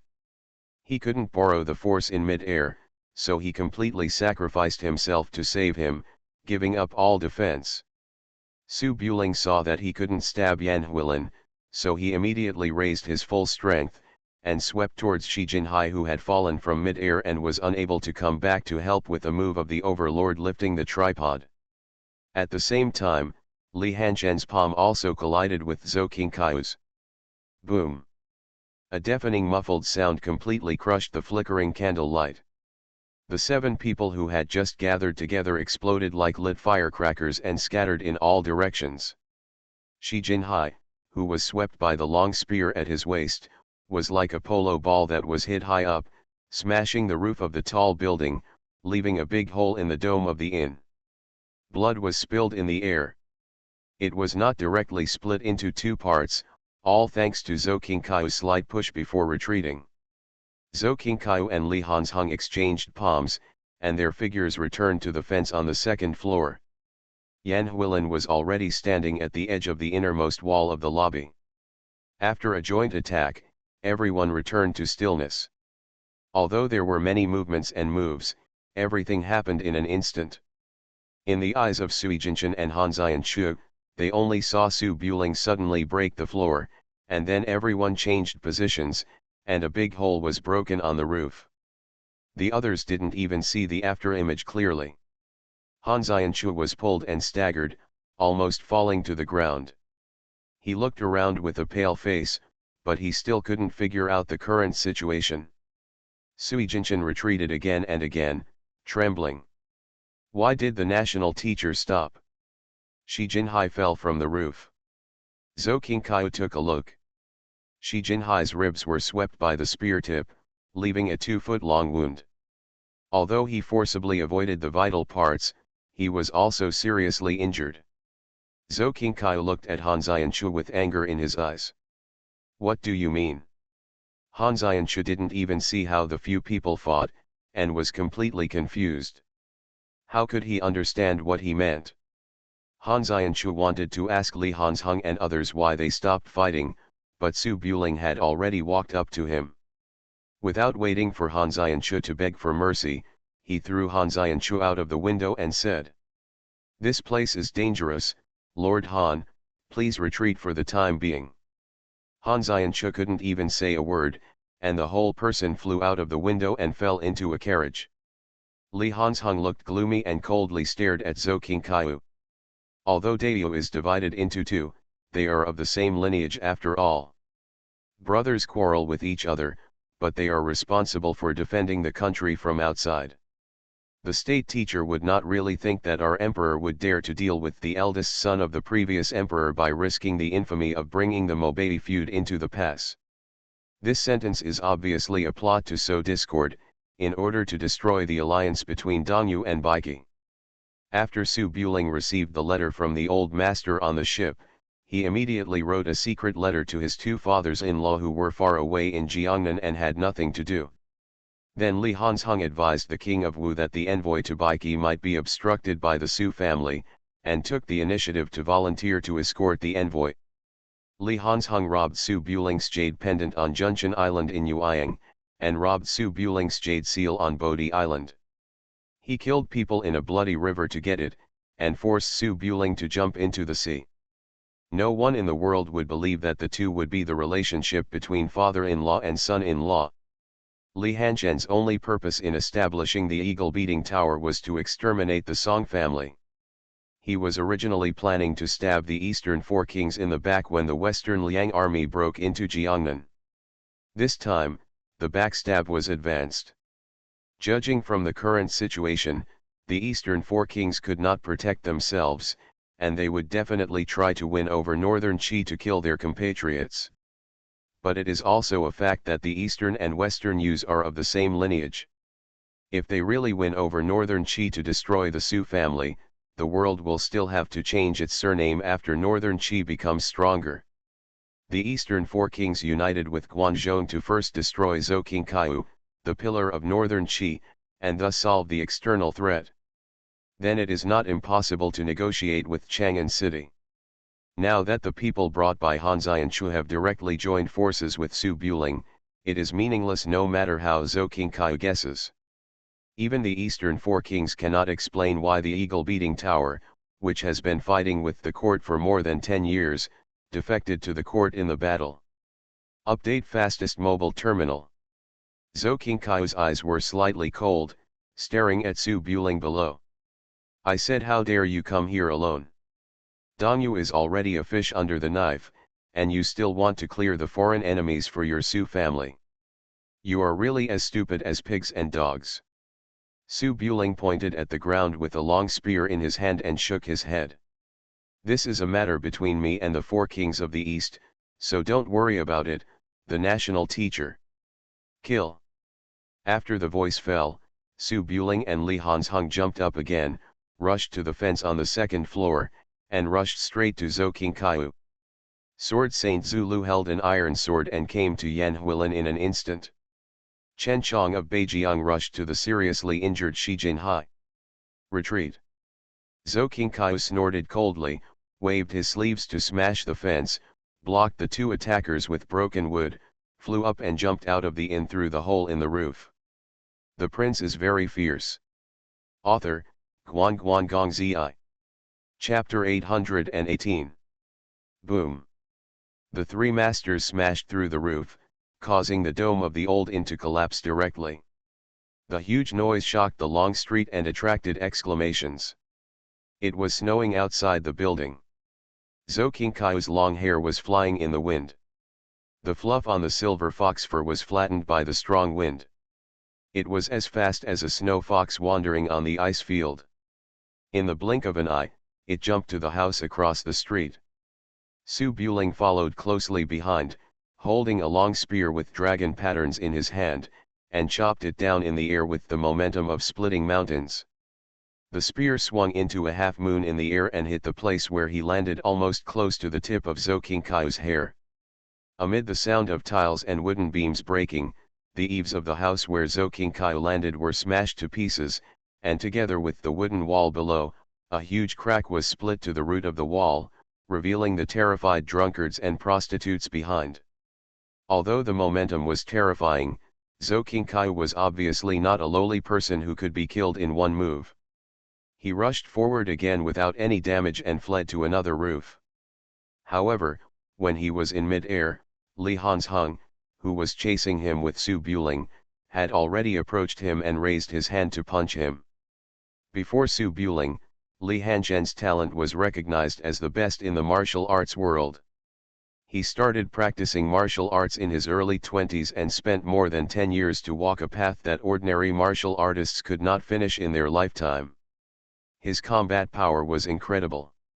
Although Li Hanzhong did not use weapons, his martial arts were both internal and external, and he combined hardness and softness. In the bloody battle on Bodhi Island, Chen Chong of the northern frontier, who was known for his fierceness and swiftness, was almost nailed to the stone by this extremely fierce punch. However, Zhou Qingkaiu was not Chen Chong.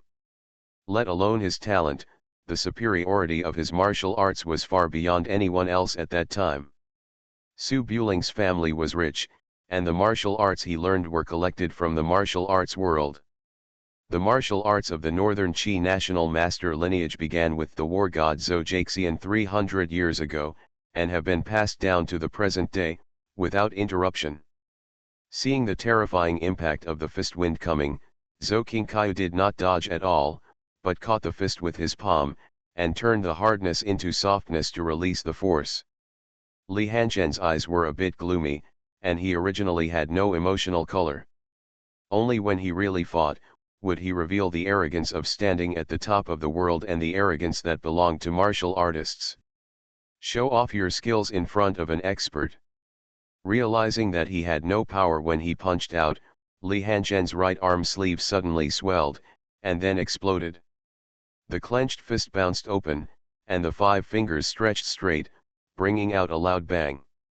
If there was a fast stone in front, Su Buling had no doubt that this would directly break the stone. To release the force with soft power, the first condition is to move half a point faster than the opponent, so as to deflect and dissolve the hard fist force. The only person in the world who could be faster than Li Hanzheng's reverse punch to the face was probably Jia Gong in his prime. Zhou Qingkaiu's palm was hit by a huge force, and his entire left body swayed significantly. The fox fur on his back swelled, and then the whole person flew backwards, smashing a pillar with a lantern hanging on the roadside, and then crashed into the wall of a tea house on the street. Bang! The brick and stone wall was hit to form a semicircular dent, but Zhou Qingkaiu didn't even frown, but just said in surprise, "It's well deserved." The peak warriors fought and had no chance to stop and chat. After Su Buling split the wall with a spear, his boots left 2 cracked footprints on the bluestone street. His robe rolled into a vortex in the flying snow, and the dragon-patterned long spear was like a dragon exploring the sea, stabbing at Zhou Qingkai, who had just been knocked out by Li Hanzheng, and almost arrived in front of the wall at the same time as Zhou Qingkai. The spear tip came in front of him. Zhou Qingkai had just stabilized his body and had no room to dodge. He raised his hands and closed his palms, forcibly clamping the 2-foot spear tip. Su Buling was praised as dragon tendons, tiger bones, and unicorn strength. To put it simply, his physique was as strong as a dragon and a tiger, and his strength was inhuman. Even Sidu Yuejin, who had reached the extreme of external martial arts, was knocked down head-on. There was no such thing as a head-on wrestling in the world. Zhou Qingkai forcibly clamped the spear tip, and the force of Mount Tai was transmitted from his palms to his arms. Although his arms did not move at all, his feet were obviously unable to stand. Huh! Su Buling shouted softly, and the wall, which had been hit into a pit, exploded in an instant when the huge force came. The flying bricks and stones smashed a large piece of furniture in the house, making a buzzing sound like thousands of arrows. Zhou Qingkai tried to stabilize his body and stop the spear tip, but he couldn't stand on his feet. He was pushed back by the spear tip until he smashed another wall behind him. Su Buling rushed forward unstoppably, twisting the spear rod violently, trying to crush Zhou Qingkai's hands. But with all his strength, the spear rod was twisted into a twist, and the spear tip between Zhou Qingkai's palms did not deviate, as if it had pierced into a closed iron clamp. Seeing this, Su Buling changed his forward stab to an upward thrust at the moment he rushed out of the house, and directly lifted up Zhou Qingkai, who was stuck on the spear tip with the momentum of a giant tripod. Zhou Qingkai also took advantage of this to rise up, and after escaping from the attack range of the long spear, he straightened his arms and pushed himself to the roof of the street. This move was meant to distance them, but unfortunately Zhou Qingkai was provoked.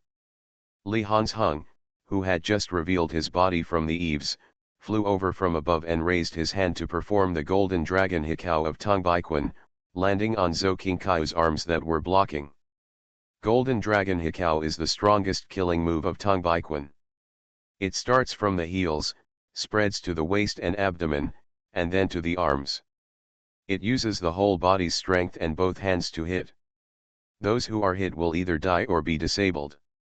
Zhou Qingkai was able to parry with ease just now, but after being hit hard, he turned into a silver cannonball that was ejected from the barrel, hitting the wall of the courtyard on the street diagonally. Boom boom. The sound of bricks and stones breaking continued. There were pedestrians on the street. Basically, at this time, they could see 3 shadows rushing out of the inn and running rampant on the street. They even forgot to flee in all directions, and just stared at these monsters, destroying the few buildings in the town.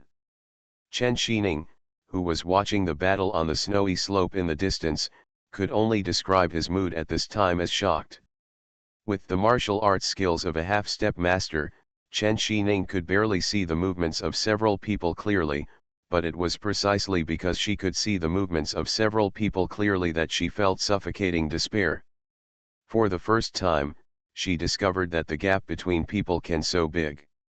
Chen Xining held up the telescope, not even daring to blink, looking for traces of Zhou Qingkai in the ruins.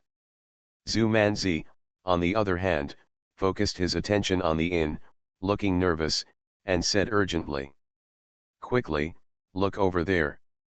As soon as he finished speaking, a dragon-like sword cry sounded in the wind and snow outside the wall. Rustle. The loud sound of the wall being broken followed. The inn, which already had no roof, had a gap 2 people wide in the south wall. Shi Jinhai was covered in blood, his shirt was completely torn, a hole appeared in his chest, and he hit the wall on the other side of the alley. His eyes were as bloodshot as copper bells.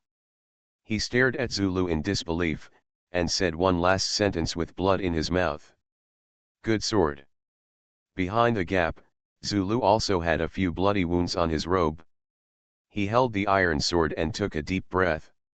After glancing at Shi Jinhai, who was undoubtedly dead, he rushed towards Yan Huilin, who was fighting fiercely with Chen Chong.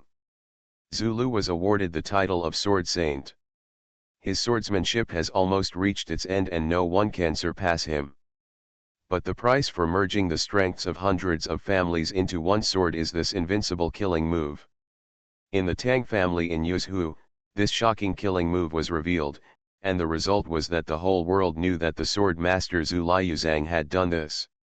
A killing move has to be hidden to be called a killing move. After it is revealed, no matter how powerful it is, others cannot dodge it, so it is always possible to be on guard in advance. This has led to the contemporary swordsman with unparalleled lethality directly turning into a grandmaster with a 50% chance of success. Northern Qi sword immortal Yan Huilin was originally a master of swordsmanship who followed the light and spiritual path. His path was similar to that of the Lu family of the East China Sea. He hunted butterflies in flowers without leaving the leaves on his body, and brought his lightness and elegance to the extreme. Knowing that he would die if he got close to Zulu, Yan Huilin did not give Zulu a chance to draw his sword from the front. He fought for a long time and was not injured by Zulu. Instead, he scratched a few wounds on Zulu's body. This is why, after fighting, Zulu suddenly switched opponents with Chen Chong, and first stabbed Shi Jinhai to death, who was rough-skinned and thick-skinned but injured and his movements were impaired. Shi Jinhai was also a truly top warrior in the Northern Qi dynasty. He died so quickly. It was not a crime of war. It can only be said that he was unprepared and was injured by 4 people in a sneak attack. It was originally 4 against 3, but after Shi Jinhai fell sadly, it became 4 against 2. They are all the strongest top warriors in the world, and no one is not a proud son of heaven. Even Chen Chong and Yan Huilin, who are slightly weaker among them, are also well-known giants. If they want to kill their opponents 1-on-2, they will almost impossible. The next scene turned into a chase without any suspense. After Zhou Qingkai got up from the ruins, he flew north to avoid the battle. But when Yan returned to Lin, he fought and retreated, fleeing to the south. The two of them were caught tightly by their tails, without any breathing space, and it was difficult to escape even if they wanted to reach the sky. The situation began to tilt towards Su Buling and others, and Zhou Qingkai's head seemed to be in his pocket. But no one noticed that the distance between Zhou Qingkai and Yan Huilin gradually widened, and the chasing Su Buling, Zulu, and others also unknowingly split into 2 waves. The chapters of The Prince is Very Fierce will continue to be updated. There are no ads on the site. Please also bookmark and recommend new chapters. You are listening to Novels at Bless Up channel. Wish you happiness and luck. Please subscribe to receive new novels. How do you feel about this novel? Please like and leave a comment. The Prince is Very Fierce. Author, Guan Gong Zi. Chapter 819. Noise resounded throughout Mazong town, and the townspeople fled in all directions. The small town on a snowy night seemed to have fallen into the hands of several neon beasts. As they rushed around, the buildings on both sides of the street collapsed, and broken wood and stones flew everywhere. Zhou Qingkai's fox fur fluttered as he flew on the top of the house. Although he was hit by a palm from the front, he used his arms to block the force in advance, and his body was still not injured. His speed was amazing. However, it was not easy to leave calmly after being beaten one-sidedly and suppressed by the opponent. Su Buling held a long spear in his hand and bit it tightly behind Zhou Qingkai. The spear tip could almost touch the end of the flying fox fur. The chase did not last too far. After passing 2 houses, Li Hanzhong, who was beside him, raised his hand and stuck it to Su Buling's back, and then burst out with all his strength, pushing Su Buling forward. Su Buling was already at the speed limit. With the help of the force behind him, he increased his speed again, like a sharp arrow from a bow. He caught up with Zhou Qingkai from behind, and thrust his long spear with a loud bang, going straight to Zhou Qingkai's back. This horizontal thrust, which condensed the strength of the two men, plus the indestructible sharpness of the dragon-patterned long spear, would have killed Zhou Qingkai even if he was wearing an iron plate soft armor on his back. Zhou Qingkai had no way to avoid it, and kicked back with his right foot while running, like a scorpion swinging its tail, accurately hitting the spear. Snap! With a crisp sound, the dragon-patterned long spear, which condensed huge power, was kicked up and barely brushed past the top of Zhou Qingkai's head. Zhou Qingkai took advantage of the situation and straightened his right leg, and kicked back with an incredible posture. Su Buling was in a forward momentum, and it was difficult for him to retract the long spear that had stabbed past his head, but he was not afraid of Zhou Qingkai's kickback. The warrior's strength comes from the ground. He kicks back while his body is still rushing forward. He has already released the force before he makes a move. Even if he has the power of the sky, he can't exert much.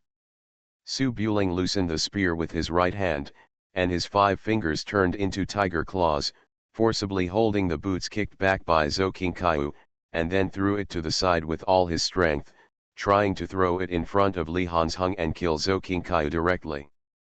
But Zhou Qingkai was by no means an ordinary person. When he was thrown into the air, he slammed his palms on the bricks and stones on the ground. Under the infusion of internal strength, the whole person turned into a diagonal flying to the side and upward. The most taboo for warriors to fight is to fly in the air, because there is no place to borrow strength to move, which can allow you to land safely and stand firmly, unless the opponent is a blind man. Grandmaster level masters have practiced martial arts to the point of returning to nature. They don't need language communication to cooperate with each other. They can judge the best solution based on the current situation. Li Hanzhong saw Zhou Qingkai being thrown high into the air and crashing into a house on the street. Without any hesitation, he jumped up and rushed directly to where Zhou Qingkai was standing. A warrior was being pressed close to someone before he landed on the ground. He had no place to use his strength and could only be beaten. Facing Li Hanzhong, who was bursting out with all his strength, he would definitely be hit hard. But when Su Buling threw Zhou Qingkai, when the fox fur fluttered, he caught a glimpse of 2 weapons stuck in Zhou Qingkai's back. Su Buling's heart sank suddenly. From the inn to here, Zhou Qingkai had been beaten with bare hands. If he had brought weapons, he would not have been able to use them. Be careful! Su Buling saw that the wall blocked his view and Li Hanzhong was about to rush into the courtyard again. He felt cold in his heart and hurriedly warned him. But in this close combat between masters, breaking the moves depends entirely on prediction, and it is obviously too late to rely on sound reminders. There was a lot of noise in the houses on the street. There were wreaths and a coffin inside. People in mourning were kneeling beside it. In front of the coffin was a table, wooden fish, incense, and other things. But the monk who had been chanting sutras and reciting Buddhist scriptures in front of the law had disappeared in front of the law platform. Li Hanzhong strode into the courtyard gate, his eyes locked on the place where Zhou Qingkai landed, and his palms were already stretched forward. But just as he crossed the courtyard gate, he heard a deafening voice. Buddha has mercy.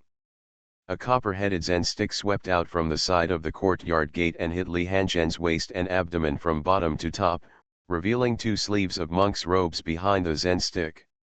Li Hanzhong obviously didn't expect that there was such a ruthless master hidden in Ma's own town. The moment he rushed into the courtyard gate, even if he reacted, he had no time to avoid it due to inertia, and could only block it slightly with his palm. Bang! A muffled sound came, shaking away the snow on the courtyard wall. Li Hanzhong rushed back to defend himself hastily, but he couldn't resist the opponent's long-accumulated attack. The powerful copper-headed Zen stick still hit Li Hanzheng's waist and abdomen. Li Hanzhong, who was rushing forward, was smashed into a shrimp with a bent waist, and then turned into a sharp arrow and shot upward, smashing the door beam of the courtyard gate. This time he rose more than 3 feet into the air. Even the 3 girls on the snow slope in the distance could see a figure rising into the sky from the chaotic town. Zhou Qingkai landed steadily in the courtyard. When he landed, the silver fox fur on his body slipped off by itself, revealing a cloud-patterned brocade robe, with a cold look in his eyes. Do you really think that before the alliance, I will treat the Dongyu envoy as a life and death companion and not be on guard at all? When he finished speaking, Zhou Qingkai had already pulled out the cold iron double mace from his waist, bent his knees and straightened them, and bounced up again, as if holding 2 divine whips, and smashed at Li Hanzhong, who was hit in the air. Li Hanzhong was almost certain to die when Zhou Qingkai got close to him while he was in mid-air. Su Buling was already running at full speed when he shouted, and the long spear in his hand turned into a javelin and threw it at Li Hanzhong in mid-air. At the same time, the drunk bamboo sword at his waist was unsheathed, bringing a line of silver light in the snowy night, intercepting Zhou Qingkai, who wanted to chase and kill him. The long spear and Su Buling arrived above the courtyard wall almost at the same time. Li Hanzhong had blood oozing from the corner of his mouth, and he was obviously suffering from internal injuries, but his expression did not change at all. He grabbed the dragon-marked spear that was thrown at him, and was pulled by the force of the spear and fell to the back of the house. Su Buletinling whirled in mid-air like the wind, and struck Zhou Qingkai with a knife that split mountains and rocks. Zhou Qingkai had no hope of pursuing him, so he crossed his 2 maces in front of him to hold the drunken bamboo sword. The power contained in the blade tilted, and Zhou Qingkai was thrown back to the opposite side, cracking the stone bricks on the ground. 28 consecutive swords were interlocking with each other. Zhou Qingkai had no time to change his moves before the second sword fell. Dang dang! After 2 cuts, Zhou Qingkai's boots made 2 dents on the stone bricks. His arms remained motionless, but his figure became shorter. However, the chain knife can only be used in single fights. If someone intervenes, the attack will be self-defeating. The half-faced Buddha waving a Zen staff at the side also came to the left at this time, wearing cassocks and beads, with a kind-hearted face but a ferocious and bloodthirsty smile. Take a hit from Grandpa. Before the third sword was struck, the bronze-headed Zen staff had already hit in front of him. Su Buling's eyes were cold, and the blade of his right hand did not stop. He still struck Zhou Qingkai's mace with great force. His left hand reached out diagonally upwards, his arm straightened, and he directly grabbed the broken copper head. Zen staff. Bang! After the loud noise, the masonry under Su Buletinling's feet fell into pieces, but his body remained as motionless as a 1,000-year-old pine tree. He didn't even tremble his arms. He smashed the bronze-headed Zen staff with all his strength and stopped in his left hand. The half-faced Buddha's arrogant smile suddenly froze, and his eyes showed surprise. It was obviously the first time in his life that he saw someone who could stop the copper hammer in his hand with one hand. Stinky bald donkey, die for me. Su Buling didn't give his opponent any room to adapt. The moment he caught the bronze-headed Zen staff, he forcefully pulled the bronze-headed Zen staff towards him, kicked it out with his left foot, and hit the half-faced Buddha in the chest. Zhou Qingkai stood in front of Su Buling, his cold iron mace holding the blade that Su Buling had struck down. At this time, Su Buletinling was distracted and was able to repel the half-faced Buddha, and the strength of his right hand had reached the end of his strength, making it difficult for him to make any further progress. Zhou Qingkai violently shook his arms to open the straight knife, and then like a god beating a drum, the cold iron mace was drawn downward towards Su Buling. The mace is the most powerful armor-piercing weapon in the battle formation. It has 18 sections on all sides. Although it is a blunt weapon, it combines the advantages of swords, hammers and sticks. It cannot be used by people who are not extremely powerful. If it is used well, it can break rocks and break armor in almost any way. The strength of the maces in Zhou Qingkai's hands was obviously more terrifying than the half-faced Buddha. While Su Buling kicked half of the Buddha away, He put away the sword and put his left hand against the back of the sword, trying to hold the cold iron mace by force. He never thought that after a crisp ding sound, even Sidu Yuejin's 9-ring sword could be cut off. The drunken bamboo saber was smashed into 2 pieces by this blow. Su Buling kicked the golden rooster with 1 foot on the side, but his arms could catch the force but could not root on the ground, and his body was knocked out of the courtyard gate. The 3 of them fought for only a moment, and Li Hanzhong, who had caught Changsha and flew out, landed on the roof. In the eyes of outsiders, they only saw Su Buring and half-faced Buddha flying in 2 directions at the same time. The half-faced Buddha smashed into the courtyard wall, but did not fall to the ground. He held onto the bricks and stones of the courtyard wall to stabilize his body. Su Buling flew out of the courtyard, tapped the street with his broken knife in mid-air, and stabilized his figure when he landed. Su Buring lowered his head and looked at half of the handle of the knife in his hand. The tiger's mouth was numb. If he hadn't been wearing Shangguan Crane's gloves, he might have been cut into the flesh by the back of the drunken bamboo knife. Jingle! Su Buling threw the broken knife on the ground and pulled out the famous sword Zanlu full of branches from his waist. The sword pointed at the ground obliquely and looked at Zhou Qingkai, who was standing in the courtyard gate. Good weapon. Zhou Qingkai kicked the bronze-headed Zen staff towards the half-faced Buddha and strode out of the courtyard without saying a word.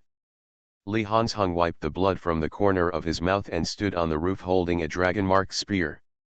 At this moment, he had time to glance at the person who attacked him. He saw that the person was wearing a monk's robe, with a madman's smile on his face, and the weapons he used. Li Hanzhen's eyes slightly cold. Tianzu monster monk half-faced Buddha, are you still alive? The half-faced Buddha caught the Zen staff and cheerfully replied with an old saying. The poor monk wants to see the Buddha, but the Buddha doesn't want to see me. Su Buring held a long sword and frowned slightly when he heard the name half-faced Buddha. King Su's fiefdom is near the western region, and there are records of the evil bandits outside the pass. Half-faced Buddha has been rampant in the western region for many years. Women who don't care about money only enjoy killing people. They are crazy and bloodthirsty and have a lot of blood debts. Their reputation is so great that even the people in the Central Plains can't stand it. There are also many knights who have gone out to encircle and suppress the enemy, but they have never returned. Later, I heard that the half-faced Buddha killed an eminent monk from India in the western regions. The eminent monk enlightened him before his death, and he restrained himself for half a year, but only for half a year. After appearing in the world again, the half-faced Buddha had his current nickname. He wore a monk's robe and was willing to give alms. He looked for destined people to preach. If he understood, he would enlighten them. If he didn't understand, he would enlighten them. Dong, and even has the reputation of a skull-opening Zen master. He is moody and completely crazy. Moreover, the martial arts practiced by the half-faced Buddha are quite special. He is famous for his rough skin and thick flesh. His sidekick just now would definitely break a few ribs for an ordinary person. But at this time, the half-faced Buddha acted like a normal person and just slapped him. The cassock on his body was restored to its original state. Su Buling analyzed the situation in an instant, exchanged glances with Li Hanzhong, then raised his sword and flew forward, forcing Zhou Qingkai again. Li Hanzhong knew that the half-faced Buddha could resist the attack and was slightly less lethal. The best way at this time was to ignore the half-faced Buddha and join forces to kill Zhou Qingkai first. Li Hanzhong glanced out of the corner of his eye and saw that Zulu and Chen Chong had arrived at the building complex half a mile away, chasing Yan Huilin, who was hiding in Tibet. He whistled, jumped down from the top of the building, and forced himself behind Zhou Qingkai. Half a mile away, Zulu was wandering between the houses with a sword, chasing Yan Huilin with Chen Chong. But Yan Huilin was unharmed. A master was fighting and retreating, thinking only of running. Yan Huilin took a light and elegant route, and his speed was even faster than Chen Chong holding an iron spear. It was not easy to stop him. Zulu chased with the sword, and when he was gradually forcing Yan Huilin into a dead end, he suddenly heard a whistle in the distance. Zulu glanced at him and realized that he was too far away from Su Buling. He knew that he had fallen into a trap, so he immediately gave up chasing Yan Huilin and turned around to run in the direction of Su Buling. It was only half a mile away, which was not far. It wouldn't take a master-level expert long to run over, but the other party was also a master-level expert. The time to run half a mile was enough for both sides to exchange hundreds of moves and die more than a dozen times. Zulu had just jumped onto the wall when Li Hanzhong in the distance also jumped down from the top of the house. At this moment, a hollow sword sound almost resounded throughout the town. Swish! Inside and outside the house. Su Buling approached Zhou Qingkai with a sword, but he had not yet gotten close. Li Hanzhong jumped off the roof and was about to attack from the front and back, but just as he jumped out of the eaves, the bushes below suddenly exploded. A 3-foot cold blade came out with the hollow sword sound, piercing Li Hanzhong, who was stepping over from above. This sword was too fast. Although it was not as indestructible and violent as shaking the mountain, it was extremely clever. The hollow sword sound was like a drop of water falling into a cold pond, ethereal and quiet, and the snow-white sword blade could see faint ripples, as if it was in the mirror like cold pond, raising waves. This sword is similar to Yan Huilin's sword, but in terms of swordsmanship, it is much better than Yan Huilin, just like the difference between Su Buling and Zulu using shaking the mountain at the same time. At a glance, you can see that Yan Huilin's swordsmanship was learned from this sword. Weeping Water Sword? The coffin had just exploded, the sword tip was exposed, and before the figure was revealed, Su Buling's eyes showed a strange color. The imperial masters of the Northern Qi dynasty were all outstanding people of the time. There might be mediocre talents in military and political affairs, but when it comes to martial arts, none of them is ordinary. Just like Zhou Qingkai, who dominated Mobei, Zhou Kaiming, the former imperial master of the Northern Qi dynasty, was also the strongest warrior in Mobei. In the era of the old swordsman Zhu Zhoushan, his deterrence was not weaker than that of Zhou Qingkai now. The imperial master of the Northern Qi dynasty was the imperial master of the Northern Qi dynasty, the top leader in the court, and rarely fought in person. Zhou Kaiming had few records of fighting, but in the few battles he had, the most famous was his swordsmanship. According to the records, it was. The sword tip is like tears falling into a cold pond. The name of the crying water sword came from this. Although Su Buling had never seen the weeping water sword with his own eyes, he confirmed the identity of the swordsman just by the style of this sword. Zhou Kaiming has been missing for more than 20 years. He has long been a legendary figure. I didn't expect him to be alive. Li Hanzhong also recognized the origin of the swordsman below, but as the target of the sneak attack, he obviously couldn't think too much. The coffin exploded, and the sharp blade was already at his feet. As the broken wood flew, the old man in a sheepskin coat had eyes like a hawk locking its prey, with a killing momentum, leaving no room for any chance. Since the death of his first wife, Li Hanzhong has always maintained a gloomy face. Even on Bodhi Island, he has never had much emotional fluctuations, but at this moment, his gloomy eyes finally showed uncontrollable anger. Your mother. In an instant, he was sneak attacked twice by two masters who didn't follow martial ethics. Each killing move would make even a clay Buddha angry, let alone Li Hanzhong. But the master-level master would curse his mother during the fight, which also means that there is really no way out. The precise and swift sword blade seized the fleeting opportunity and sent the sword close to Li Hanzhong at the most unlikely time. Fortunately, the attack from below was far away from the deadly points such as the head, neck, and heart. Li Hanzhong had no time to retract the long spear.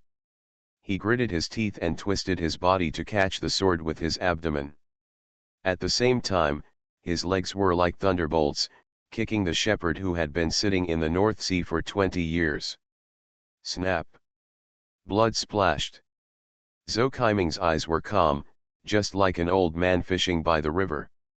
His movements were understated. The sword tip was retracted as soon as it touched the ground, and then fell back to the ground, leaving only a line of blood in the air. Li Hanzhong tapped the ground with the long spear and pushed his body to the right side of the house. He landed and stood firmly, but his waist and abdomen were bleeding profusely, and he was pierced through by the sword. If he succeeded in one strike, the opponent would not give him any chance. Zhou Kaiming flew up again, and the sword tip locked Li Hanzhen's vitals. Su Buling watched Zhou Kaiming succeed with the sword, but he could not rush to help because there was only a gate between them.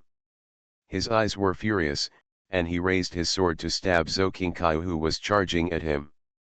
The half-faced Buddha laughed wildly, smashed the wall, and swept the copper-headed Zen stick to Su Buling's side again.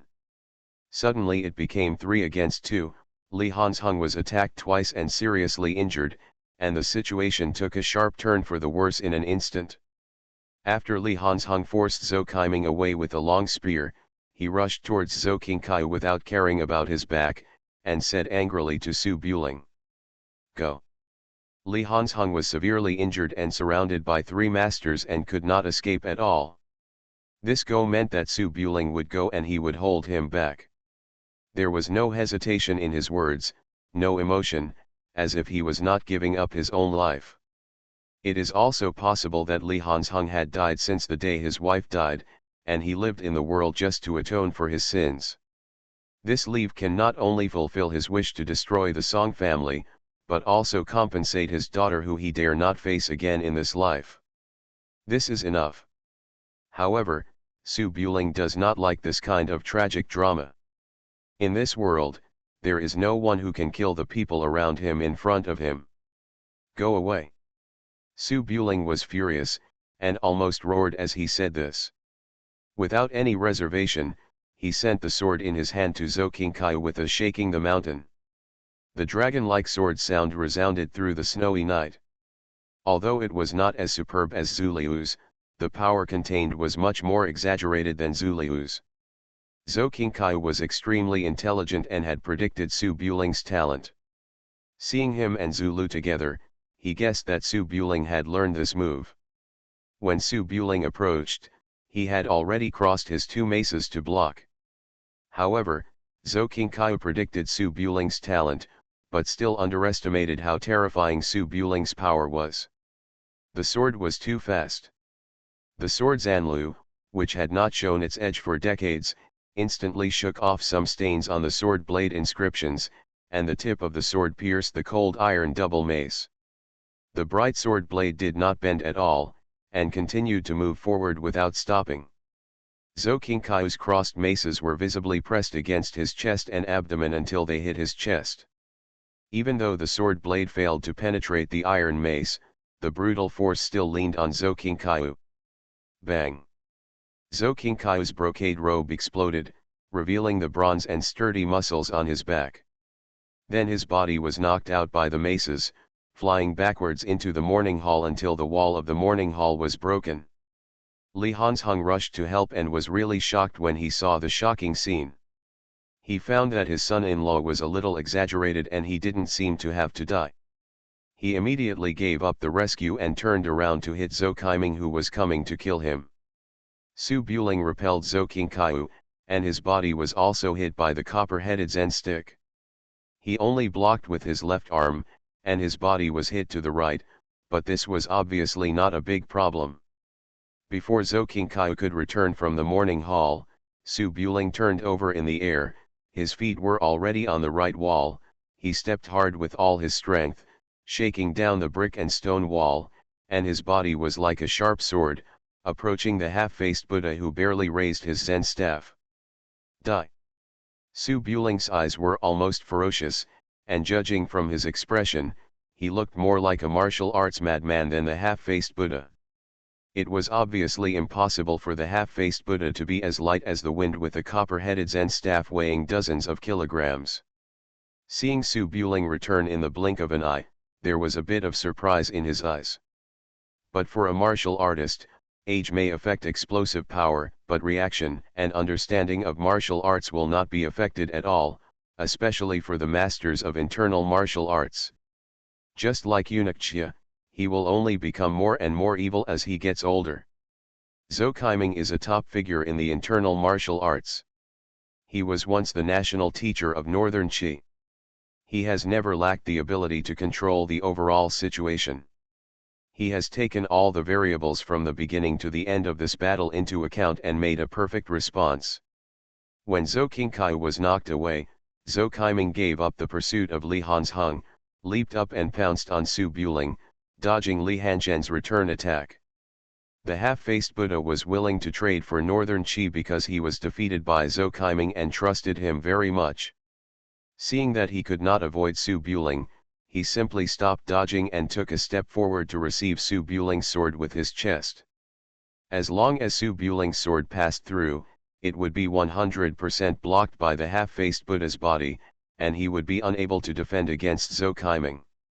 Su Buling obviously would not do something that would exchange his life for another's. Before the sword blade touched the cassock, he twisted the sword tip and swept it towards Zhou Kaiming, who was attacking. In terms of swordsmanship alone, Su Buling was naturally not as good as Zhou Kaiming, and the sword tip was easily picked off by Zhou Kaiming. But Su Buling did not intend to compete with a swordsmanship expert. After the two blades met with a crisp sound, both swords were swept to the side. At this moment, Su Buling's clenched left fist rushed out and hit Zhou Kaiming's chest in the sheepskin coat. He used the mountain climbing and scouting horse in Bajiquan. It was extremely strong and masculine with infinite killing power. If he concentrated on the front, with Su Buling's strength, it would not be surprising to hit Zhou Kaiming through the chest. Zhou Kaiming was an internal martial arts master, and he didn't care about this kind of punching that could be seen everywhere in the martial arts world. When his fist touched the sheepskin coat, his body moved with the wind of the fist, and he took advantage of the situation to unload the force to the side, making it difficult for Su Buling to punch. The half-faced Buddha was still by his side. If this punch couldn't force Zhou Kaiming away, he would be stuck by the two of them, and he would definitely suffer a heavy blow next. Li Hanzheng turned around and saw this scene, and his heart sank, but before he could rush to help, the next scene stunned this martial arts genius in the martial arts world. Su Buling rushed out with a punch and stuck to Zhou Kaiming's sheepskin coat. Zhou Kaiming took advantage of the situation to release the force. As soon as his shoulder moved, Su Buling's left sleeve suddenly swelled, breaking the rope of the arm guard on his arm, and then his slender 5 fingers bounced and hit Zhou Kaiming's chest. Bang! The sudden finger attack, all the force was tilted to Zhou Kaiming's chest. Zhou Kaiming did not have the young and strong physique of his son. This directly broke a rib, and he flew backwards with the sword, spitting out a mouthful of old blood in the air. Su Buling learned and used it immediately, and he was shocked by the power. At this time, he understood that with this amazing move, the old AncientChina probably couldn't beat Li Hanzheng. Li Hanzheng's eyes showed a moment of confusion, obviously not understanding how Su Buling learned his trick that was specifically used to break the 4 ounces to move 1,000 pounds. The situation was urgent and there was no time for people to think about it. Li Hanzheng saw that Su Buling had no problem fighting 2 men at once, so he threw the long spear in his hand and stabbed at Zhou Kaiming, who was flying backwards. He then rose up and met Zhou Qingkai, who jumped down from the morning hall. Zhou Qingkai saw that his father's bones were broken, and his eyes became colder. He threw out the iron mace in his left hand, smashed the flying long spear, and smashed the iron mace in his right hand at Li Hanzheng. Li Hanzheng suffered both internal and external injuries. Even if his body was strong enough to hold on, his skills would still be weaker than Zhou Qingkai's. The moment he met the enemy, it turned into a one-sided beating. On Su Buling's side, after knocking Zhou Kaiming away with one punch, he turned around and dealt with the half-faced Buddha with all his strength, trying to kill one instantly first. However, the half-faced Buddha has already stood firm, and the bronze-headed Zen staff in his hand is in full swing. The masonry walls are shattered by the touch, sweeping towards Su Buling everywhere. Although the heavy weapon made the movement slightly slow, retreating while fighting did not give Su Buling a chance to kill. Su Buling fired several swords in a row, leaving 3 bloody wounds on the half-faced Buddha. However, the half-faced Buddha still maintained a wild smile. He seemed not to even feel pain, but the madman-like entanglement did not give him any chance to breathe. The long sword is too light, and you will suffer a loss in a head-to-head encounter. Su Buletinling was in a stalemate for only a few moves, but Zhou Kaiming, who had knocked out of the wall, turned back and joined the battle. The pressure brought by the old master Zhou Kaiming was much stronger than the half-faced Buddha. He was experienced and fast, and even if he broke a rib, his skills were not affected. Step back. The situation on the other side was even more urgent. Li Hanzhong was chased by Zhou Qingkai with an iron mace. He was suppressed in just a few moves. Blood spat out from his mouth again. As expected, he would be beaten to death in a few more moves. Damn it! Seeing that he was in a dilemma, Su Buling roared angrily, threw out the last sword in his hand and stabbed Zhou Qingkai to rescue Li Hanzhong. Zhou Kaiming was obviously a little surprised when he saw that Su Buling dared to throw his weapon at this time. After all, Su Buling was not a master of the inner family. He was not proficient in using 4 ounces of energy to move 1,000 pounds. He had obvious shortcomings. Without weapons, he could not use his hands. Grab his sword. An accident was an accident. The sharp sword in Zhou Kaiming's hand did not slow down even an inch. The moment Su Buring threw the weapon, it had already reached Su Buring's chest. The half-faced Buddha also blocked Su Buring's escape route, making it inevitable. But what he didn't expect was that Su Buling actually raised his hand and grabbed the sword that was thrust at him, as if he was holding a piece of blunt iron, and slammed it behind his back with all his strength, taking Zhou Kaiming, who was holding the hilt of the sword, with him. And hit the half-faced Buddha behind him. Zhou Kaiming's eyes with crow's feet narrowed slightly, he was pulled off his feet from the ground, and he quickly twisted the blade of the sword, trying to break Su Buring's palm, but unfortunately the blade in Su Buring's hand was twisted into a twist, and the black gloves, none of them were tattered in the slightest, and there was no trace of blood seeping out. By the time Zhou Kaiming noticed something strange about the gloves, it was too late. He had already been thrown onto the half-faced Buddha, and the 2 of them were thrown out of the long street together. The moment Su Buling forced the 2 of them away, he had already rushed to the wall on the right and raised his hand to grab the dragon-patterned mace nailed to the wall. But just as he raised his hand, he suddenly discovered that there was a cold iron mace stuck next to it. The 5 of them exchanged several moves, and Zulu, who was flying from half a mile away, finally arrived at the house that had been turned into ruins. Outside the collapsed wall, Li Hanzhong was covered in blood. His hair was disheveled and he was almost crazy. Even though he was seriously injured in a sneak attack, he never showed any fear and traded his life for his life. However, the injuries did not affect his mind, but they hindered his skills. His waist and abdomen were pierced by a sword, and he was hit hard by a bronze-headed Zen staff. It was obvious that Li Hanzhen's steps were unsteady, and the strength of his arms was greatly reduced, and he could only barely remove the mace. Of tyrannical force. Although Zhou Qingkai's back was in tatters and his robes were in tatters, and he also suffered some internal injuries, but with his martial arts skills close to his body, these minor injuries were not much different from nothing. Even the corners of his clothes were not touched when dealing with Li Hanzhong, who was already seriously injured. Seeing Li Hanzhong being beaten like this, Zhu Liu's eyes showed a bit of shock. He flew up and raised his hand with a sword, trying to stop Zhou Qingkai's mace. Zhou Qingkai was good both internally and externally, and it was hard to predict whether he would win or lose against Li Hanzhong in his heyday. His own fighting ability was higher than Zhu Liuyi. This could be seen from Zhou Qingkai's hard defense against Su Buling's Shan Shan. When Li Hanzhong saw Zulu coming to help, he directly raised his sword to block. His heart sank and he wanted to remind him, but the Grandmaster's fight only lasted a split second and he had no chance to speak. The iron sword in Zhu Liu's hand blocked Zhou Qingkai's body. As a result, Zhou Qingkai raised his hand and chopped down the mountain and rocks. The result was no surprise. Even Su Buling's sword was smashed into two pieces, and the ordinary iron sword was broken with almost no resistance. Zhu Liu's eyes were slightly startled, and he quickly retreated in an attempt to distance himself, but Zhou Qingkai would not give the opponent a chance to breathe, and swiped his mace with his backhand.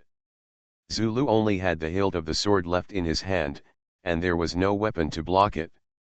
When there was no way to avoid it, he could only grab the mace with both hands and force it, but with the terrifying strength, he still pressed the mace to his chest. Bang! The force struck by a solid mace is no less than that of a heavy hammer. It is a blunt instrument. Even if it is wearing heavy armor, it will still cause internal injuries. If it is hit from the front, the consequences can be imagined.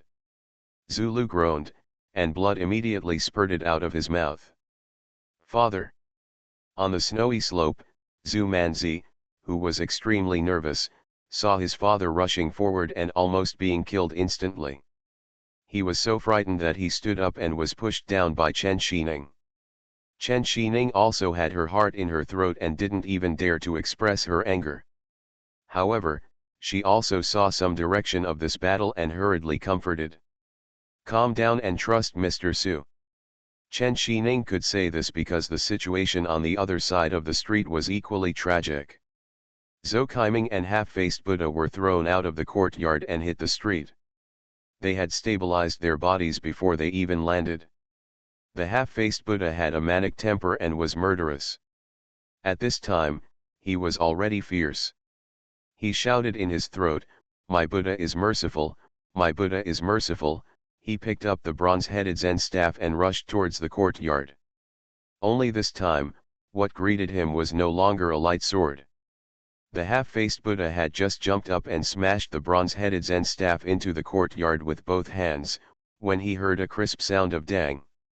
The bronze head of the Zen staff, which was as big as the head, was smashed out with a dent as big as the mouth of a bowl. The half-faced Buddha was knocked out before it hit the ground. The Zen staff in his hand was shaken and flew to the roof at the other end of the street. Su Buling jumped out from behind the wall with an iron mace. Only when he got it did he realize that this long cold iron mace, which was about the same length as a sword, was forged from an unknown material. It weighed more than 60 kilograms and was frighteningly dense. It was even denser than Sidu. The ordinary 9-ring sword is heavy, no wonder it can break the drunken bamboo sword. Su Buletinling weighed his mace for a moment and rushed towards the two people on the street again. The half-faced Buddha crashed into the house to retrieve the weapon, while Zhou Qiming frowned. He obviously knew how destructive the mace was, and did not choose to confront him head-on. Instead, he took a roundabout way and tried to use his sword skills to kill Su Buling. "Come on!" Su Buling galloped forward, his mace scratching a groove on the stone bricks. Facing Zhou Qiming's sword blade thrust from a tricky angle, he didn't even bother to block it. He grabbed the blade with his left hand and smashed it down with his mace. No matter how accomplished Zhou Qiming was in martial arts, no matter how rich his experience was, he was at a loss when faced with this almost shameless fighting style that relied on magic weapons. The sword in his hand could not be withdrawn, and it was instantly broken by the mace.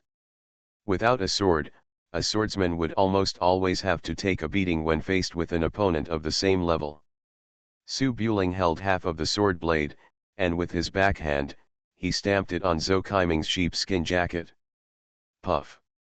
Although Zhou Qiming tried to avoid it, the sword blade still passed through his ribs, and a string of blood burst out from behind, until it was stuck on the street pillar.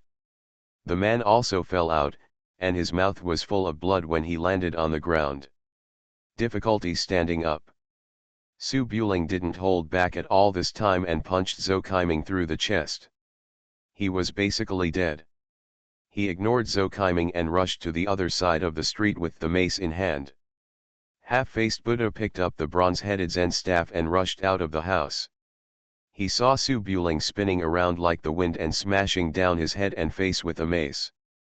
The half-faced Buddha shouted angrily and raised his Zen staff to block, but there was an explosion of block, sparks from the Zen staff flew everywhere, and the masonry on the ground exploded.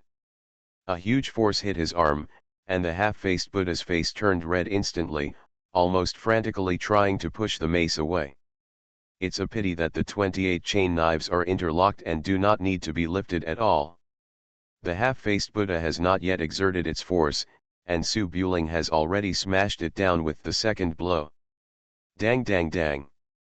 3 consecutive heavy blows hit the Zen staff of half-faced Buddha. The second time, half-faced Buddha knelt on the ground, and the third blow directly broke the Zen staff that had been following half-faced Buddha for countless years. There were 28 blows with the serial knife, and no one could save him. Half-faced Buddha was almost in a certain defeat. Ah! The half-faced Buddha yelled furiously, raised his arms to block, and fell back at the same time, preparing to trade serious injuries for a glimmer of life. The heavy iron mace touched the sleeve of the monk's robe, and there was an immediate sound of bone cracking, and the arm was broken in response. You want to see the Buddha, don't you? Su Buletinling looked fierce and wanted to take the 5th blow and beat the half-faced Buddha to death, but out of the corner of his eye, he saw Zulu flying out from the corner of the house, vomiting blood, and his robes were covered with blood. The right arm was twisted and apparently had broken bones. Hiss! Su Buletinling's expression suddenly changed, and he quickly rushed to the corner of the street. Zulu lost his sword and forced himself to use Zhou Qingshu's moves. Although he rescued Li Hanzhong, he was almost crushed to death. He fell on the snow on the street and slid far away. Zhou Qiming also fell out, almost bumping into each other. Zhou Qingshu forced Zulu away and was about to kill Li Hanzhong, who was not afraid of death. From the corner of his eye, he saw his own father falling out with blood in his mouth. His face suddenly turned pale and he rushed out of the corner of the wall. Su Buling saw Zhou Qingshu rushing out almost unscathed, with shock in his eyes. He flew forward with his mace and raised his hand to strike again. Zhou Qingshu didn't dodge at all, and used his backhand to hit Su Buling head-on.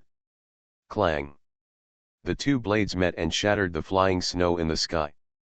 The ear-piercing explosion almost caused tinnitus in several people nearby. The 2 of them were full of anger. This may be the most impactful collision tonight. The cold iron weapons were still powerful, and they remained unscathed after colliding with each other. But the 2 of them couldn't bear it anymore. Su Buling and Zhou Qingshu's faces turned red at the same time, and the backlash of their huge power, which had nowhere to be released, almost shocked their hearts. At the moment of collision, the 2 people fell out again, creating 2 snow grooves on the snow. Su Buling bounced up after releasing his strength. The tiger's mouth almost lost consciousness and was obviously shattered. There was some blood on the black gloves. Zhou Qingshu also felt uncomfortable. The tiger's mouth on his right hand stained the back of his hand red, and his arm could be seen trembling slightly. After getting up from the ground, Zhou Qingshu glanced at Zhou Qiming, who was struggling to get up, gritted his teeth, turned around and rushed forward, picked up Zhou Qiming and fled to the snowy field. Walk. If the half-faced Buddha was really crazy and almost died here, why would he rush up desperately again, turn around and crash into the house?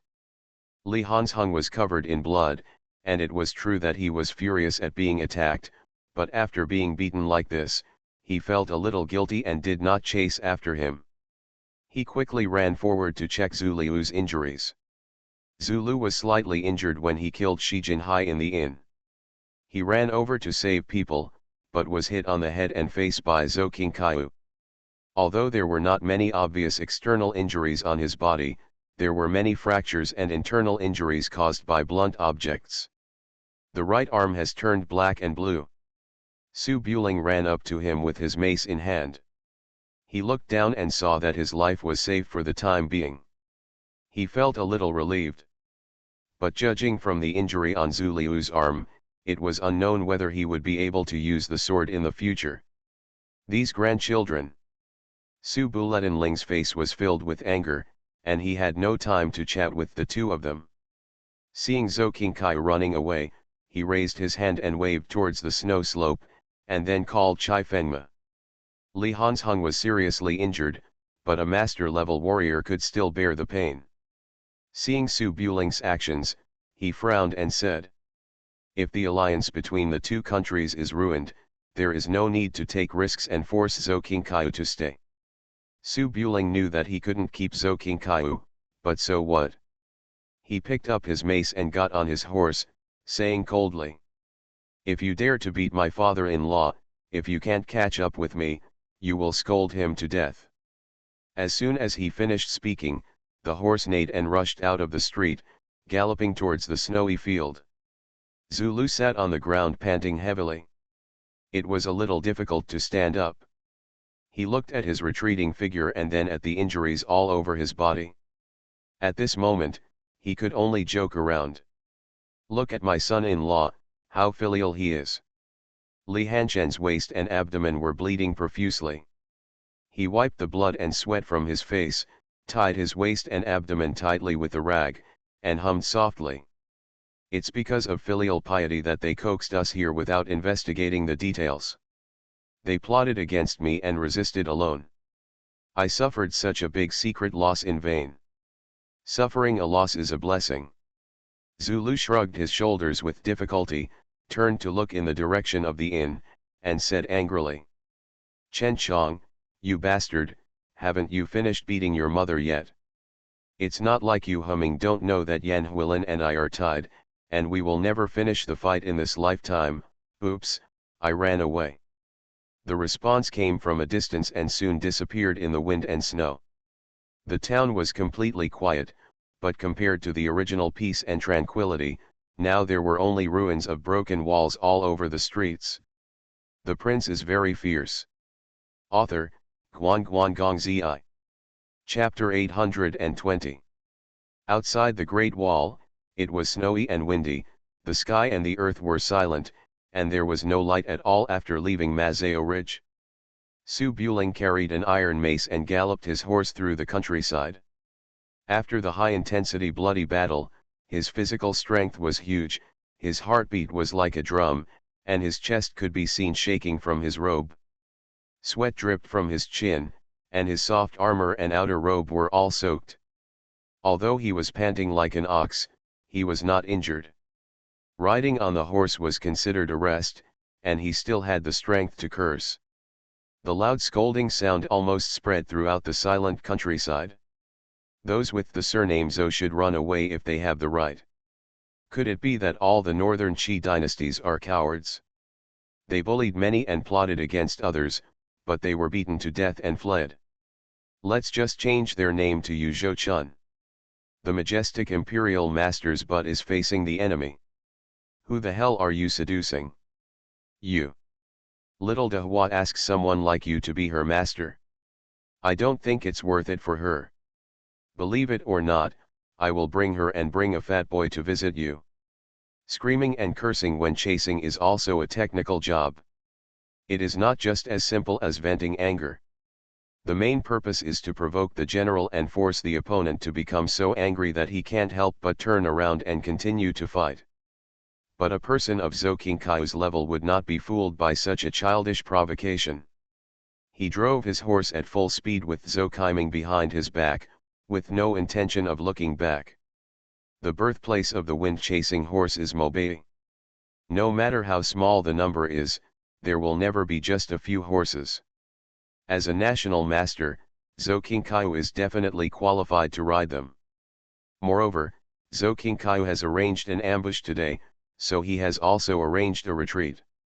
At this time, Zhou Qingkai turned into Mazao Ridge, a complex terrain, and galloped close to the mountains. On the road, he often bypassed pits, put down logs to block the road, etc.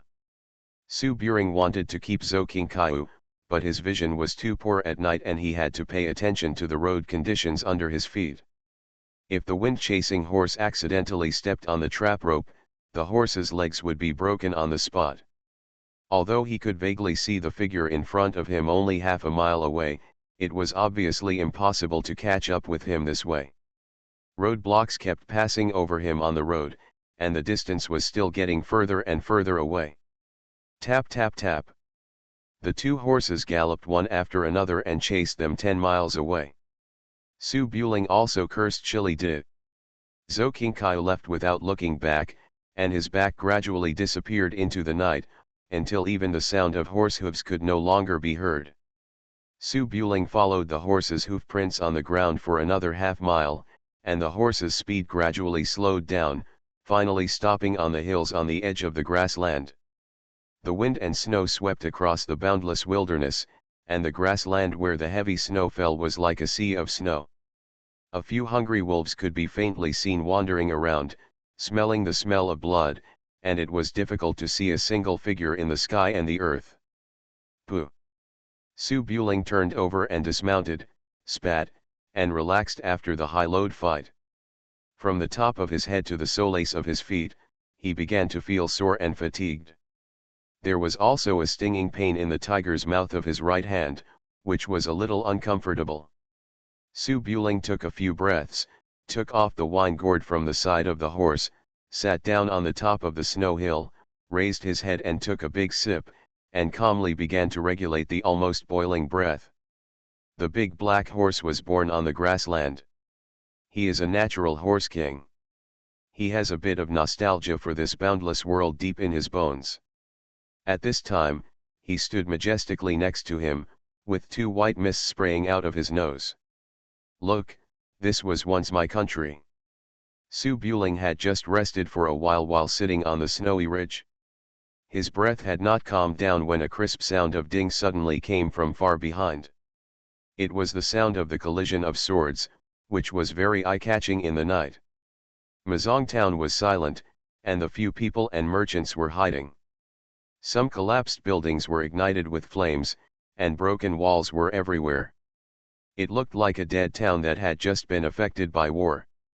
In the middle of the street, Li Hanzheng and Zulu were sitting on the ground. Beijiang Chenchong was the first to run over and help Zulu, whose right arm had been broken, bandage the wound. Chenchong used his gun to move through the battle formation, and the killing power was endless. However, he was not flexible in pursuit. Yan Huilin did not confront him head-on. He was walked around the inn for a long time. At this time, his condition was worse than that of Su Buling. Well, not to mention blood stains on the body, there is not even dust on it. Tap tap tap. The sound of horse hooves sounded in the distance. Chen Xining galloped into the town on her horse chasing the wind, with Kui Zioan sitting behind her and Zhu Manzi leading the way. Father! Zhu Manzi galloped on his horse, his little face full of anxious tears, and ran to Zulu. Before he could stop, he flew down and fell down. He did not dare to touch Zulu, and said in a tearful voice, "Dad, you." Zulu's face turned pale, and the blood on the corner of his mouth had been wiped away. When he saw his daughter, his expression returned to calm, and he showed a bit of a smile. He raised his left hand and rubbed his hair. "Dad, it's okay. This little injury is not as painful as your mother hitting her with a rolling pin." After all, Zhu Manzi was a grown-up girl. Even though she was extremely worried and anxious, she did not cry loudly like she did when she was a child. She just hurriedly picked up the gauze and gold sore medicine and helped her father bandage the wound. She wanted to blame her father, but she didn't know what to do. How to speak, I just whimpered incoherently. "Mom knows, I have to beat you to death." Hee. Although the scene is tragic, the scene of a loving father and a filial daughter is quite heartwarming. The powerful student was sitting next to him, bandaging the wounds on his waist and abdomen alone. He glanced at Zulu and Manji from the corner of his eye. His naturally gloomy eyes moved slightly, and showed a bit of dejection. Maybe it was because I was moved by the scene. I thought of the days when a family of 3 lived in a cottage. At that time, King Yi was still a little girl like a bean sprout, and she would often squat next to him stupidly like this, crying at every turn. She was completely different from the cold girl she is now. Some things, the more touching the scene, the more painful it is. Li Hansheng looked away, just looking at the snow and wind, and sighed silently. Chen Xining took Kui Zioan off the horse.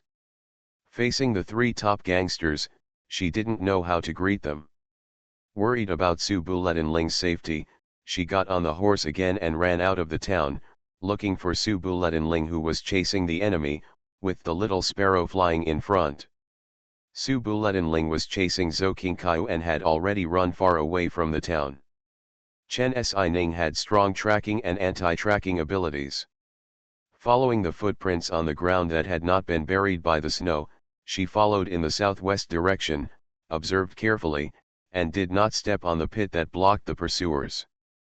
The moon was dark and the wind was high, and the snow was flying all over the sky. Chen Xining rode for nearly 10 miles, and the footprints on the road became fainter and fainter, and gradually became unclear. She couldn't help but feel anxious. When she was about to shout, the little sparrow suddenly flew back from the front, chirping and circling. Although Chen Xining couldn't understand little sparrow's thoughts, she could clearly see that this was not a reaction to discovering Su Buling's trace. Could it be that he ran into someone else? Chen Xining's heart tightened slightly, and she quickly slowed down her horse's speed, even her breathing became lighter. The scene in Mazong town today was too horrifying. 9 masters appeared one after another, each of them was a legendary figure in the martial arts world. Even storytellers dared not write about destroying an entire street with manpower. Although Chen Xining was an extraordinary martial artist and believed that she was invincible among women, she was inevitably frightened at this moment and felt a little guilty. Let alone Zhou Qingkaiu, an unreasonable national hero, even Shi Jinhai, who died the fastest, was a genuine top warrior in Northern Qi, the most superb northern leg master in the entire northern leg technique. It was because the scene was too big today that Sword Saint Zulu could not even rank in the first line, so he died quietly. If Chen Xining met him, Shi Jinhai would probably only need 1 leg to kick her to death. There are 4 people still alive in Northern Qi, and Chen Xining can't afford to offend any of them, but Zhou Qiming and Ban Mianfo are seriously injured and have lost their fighting power, so there may be a chance to steal chickens. Thinking of this, Chen Xining turned over and dismounted, leaned forward on foot, and moved forward under the leadership of the little sparrow, and soon came to the top of a snow hill. The little sparrow stopped making a sound, but pointed the direction with its beak. The snow field outside the Great Wall is endless, and basically nothing can be seen. Chen Xining took out the telescope and searched carefully in the indicated direction. Soon, he saw a figure wearing a straw raincoat, moving quickly on the snow, leaving no trace and making almost no sound. Chen Xining's eyes turned cold. This figure was obviously not Su Buletinling. She knew clearly how many people Su Buletinling brought with him. At this time, it was impossible for someone to sneak forward secretly. Chen Xining did not hesitate, put away the telescope, pulled out the scimitar behind his waist, moved quickly from the side, and came to the front of the moving path of the figure, ready to go. The figure in the straw raincoat may be afraid of being discovered by Su Buling in advance, so he did not run very fast. If the little sparrow had not discovered it in the air in advance, he would not have noticed any movement at all.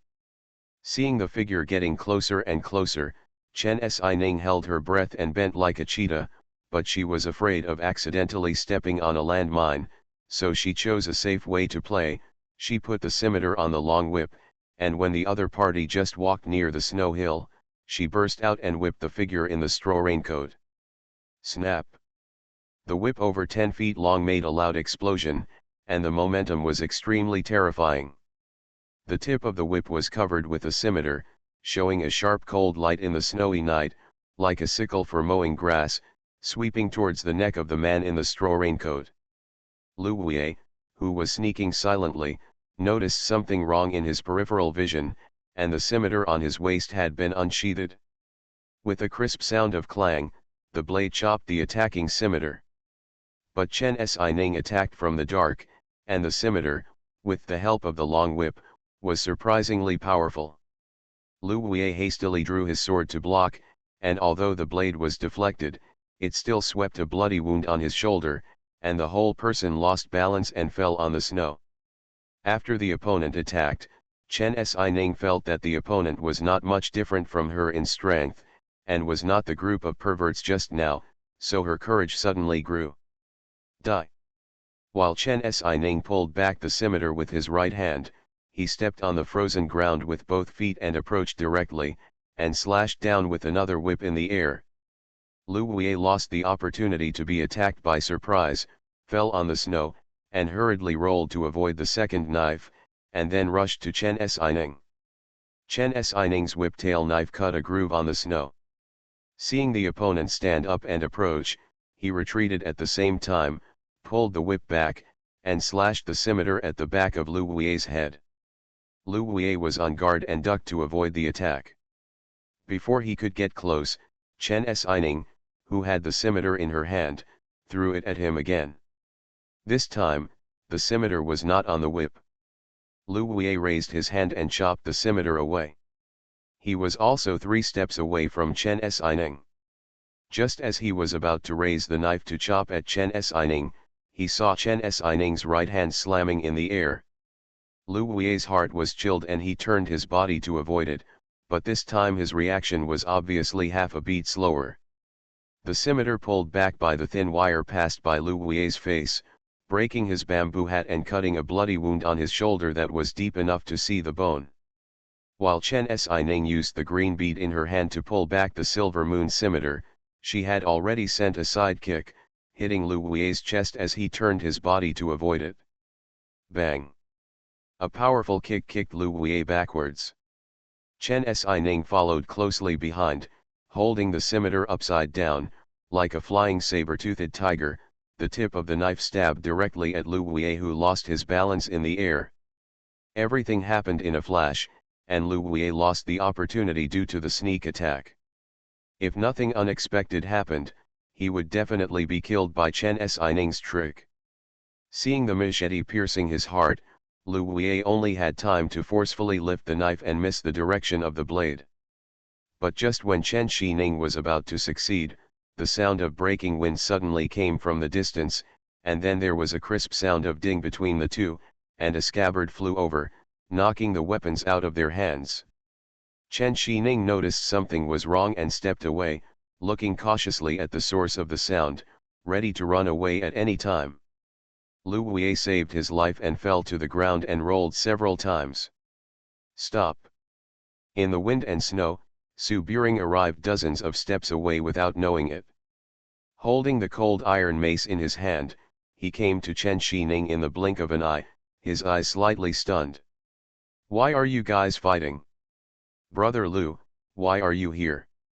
Chen Xining's face turned pale when she saw that Su Buling recognized him, thinking that he had hit his teammate hard. But then I thought about it, and felt that it was wrong. Su Buling was the one chasing him. If he was a teammate, it would be impossible to sneak behind him. Chen Xining looked at Lu Wei on the ground and took Su Buring's arm. "Mr. Su, he just ran towards you in a sneaky way, obviously with evil intentions." Su Buling did not hear any movement before the two of them fought. He looked at Lu Wei and frowned slightly. Last time Lu Wei came to help outside Kaiyufeng town, it was obvious that he was a knight-errant with a chivalrous heart, and he was definitely not a bad person. However, Su Buling is not a good person in the eyes of Baiki. This is the same as his killing of Zhou Qingkaiu, but they are in different camps and have nothing to do with good or evil. Thinking of this, Su Buling inserted his mace into the ground and spread his hands slightly. "Brother Lu, are you here to see me off?" Lu Wei did come to deliver it. The cold wind was biting on the snowy field, and Lu Wei climbed up from the snow. His shoulders were bleeding, and his long hair was a little messy, but there was no pain on his face, just plain. He raised his neck. "Go ahead, I'm here to kill you." Seeing that she had killed the wrong person, Chen Xining secretly breathed a sigh of relief. At this moment, her peach blossom eyes showed a bit of displeasure, and she pointed with her scimitar. "You little brat, you can't even beat me and yet you kill Mr. Su. Are you tired of living?" Lu Wei was about the same age as Chen Xining. He frowned at the title of little boy and looked at Chen Xining. "You attacked first, but your sword skills are not as good as mine. Knives are used to kill people. Who cares about this in a life and death fight with you?"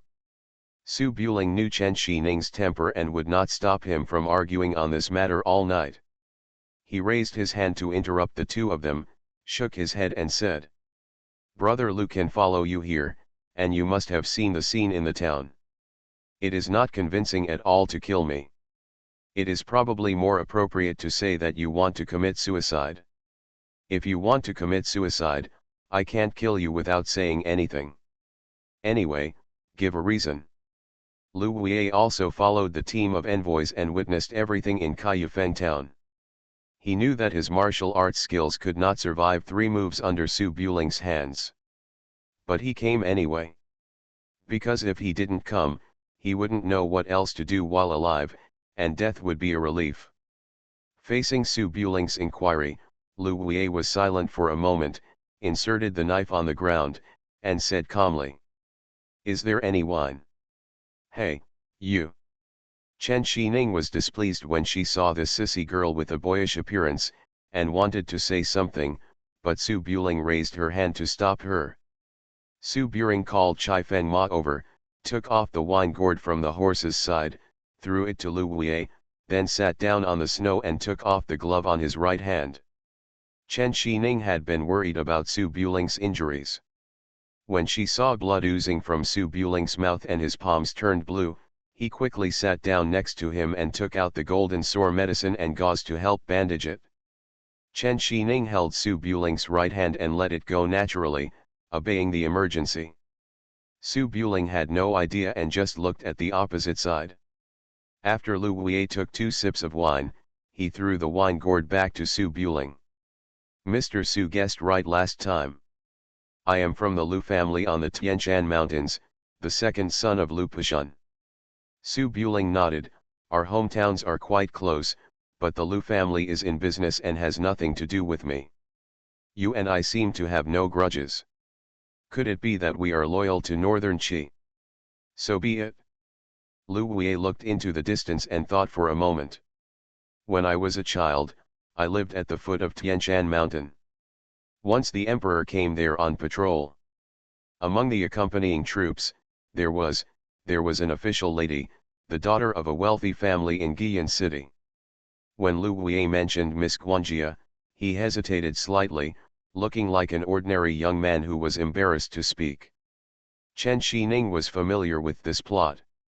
She had read many miscellaneous books about the world like The Diamond Princess Encounters Scholars and Knights before.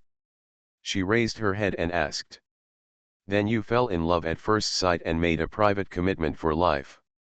Su Buling was a little helpless and turned his head and glanced, "Just let him speak, don't interrupt." Chen Xining realized that she was a bit talkative, but that was her personality. She felt uncomfortable if she didn't continue. At this time, she could only smile and continue to bandage her palms. Lu Wei smiled slightly at himself and nodded. Yes, it was love at first sight. Unfortunately, it didn't take long before her family discovered it. She is a direct descendant of a prominent family, and I am just the son of a merchant, so I am not from the right family. In order to hinder us, her father used his power and asked my father to solve the problem himself. This trouble, then took her back to Guiyan City. Su Buling nodded. This kind of thing is too common. Then what? My father wanted to lock me up at first, but I had loved practicing martial arts since I was a child and escaped on my own. Then my father sent killers to hunt me down. Su Buling and Chen Shining were stunned for a moment, then raised their heads and looked a little confused. Chase. Su Buling thought for a moment, frowned and said. It's wrong to break up the family, just break it up. Between father and son, do you need to send someone to hunt him down? Chen Shining also nodded, yes, it is normal for young men and women to have feelings for each other, why should they kill each other over this father and son? Could it be that you have already harmed the girl? No, if it is true that the rice is cooked, the senior officials should hold their noses and recognize it. That's right. Sensing Su Buling's strange gaze, Chen Shining coughed lightly, lowered his head and stopped talking. Lu Wei's eyes were gloomy and he shook his head. Her family is too powerful. With one sentence, my father can do nothing. If I don't die, the Lu family will be gone. Since then, I have been running away, traveling all over northern Qi, and finally arrived at Guiyan City and found her. Chen Shining raised her head again, your martial arts skills are also good, enough to travel sideways in the world, and you didn't elope with her. She won't leave.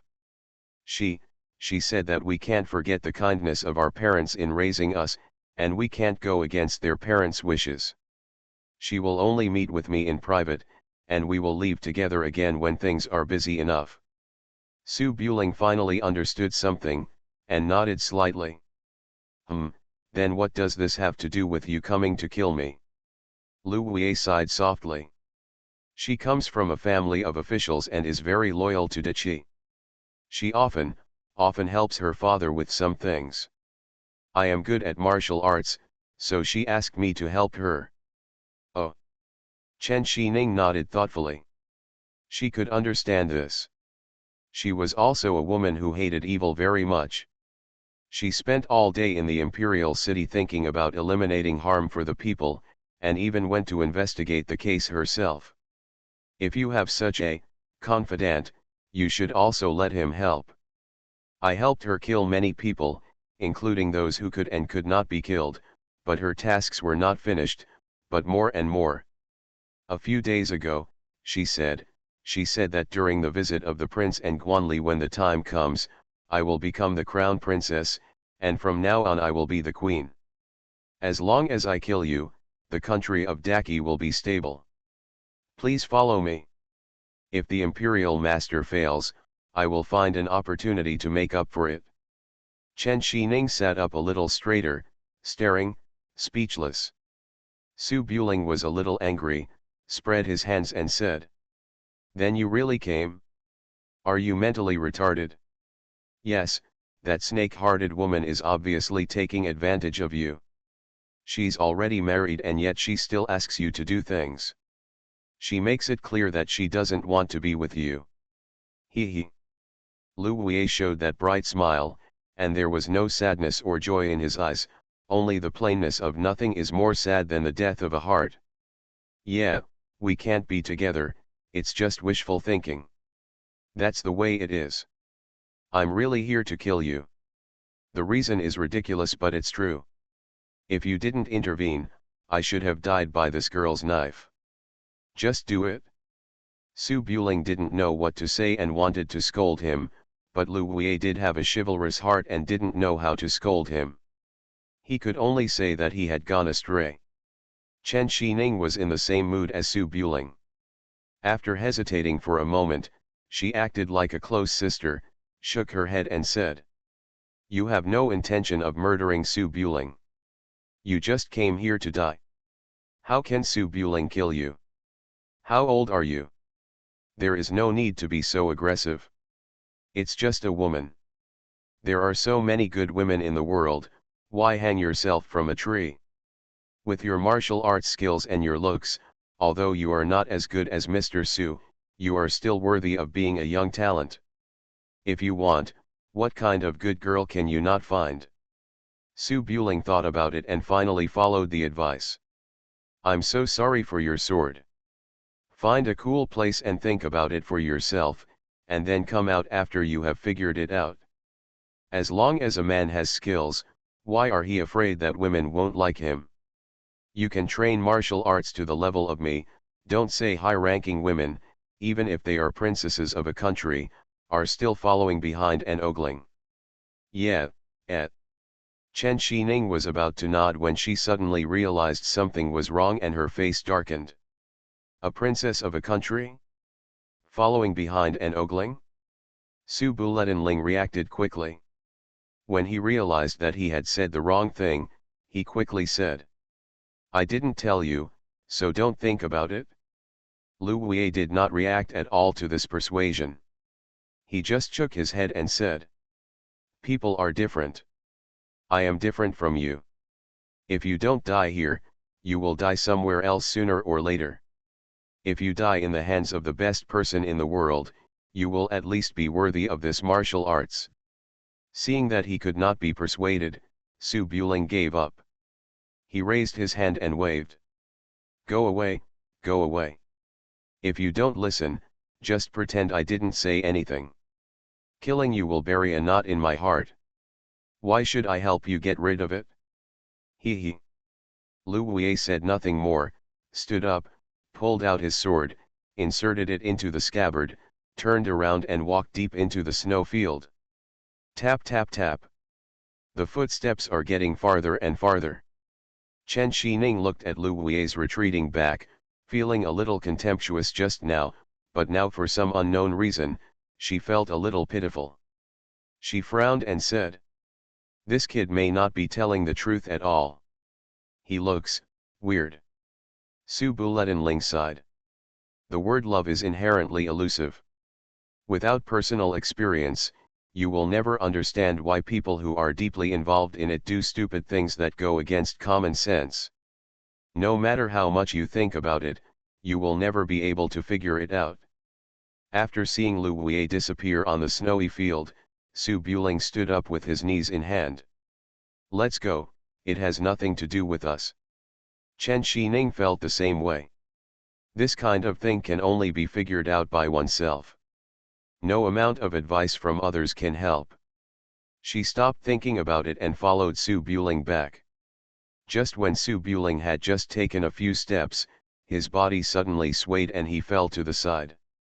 Chen Xining was startled and hurried forward to hug Su Buling's arm, propping Su Buling up, and nervously said, Mr. Su, what's wrong with you?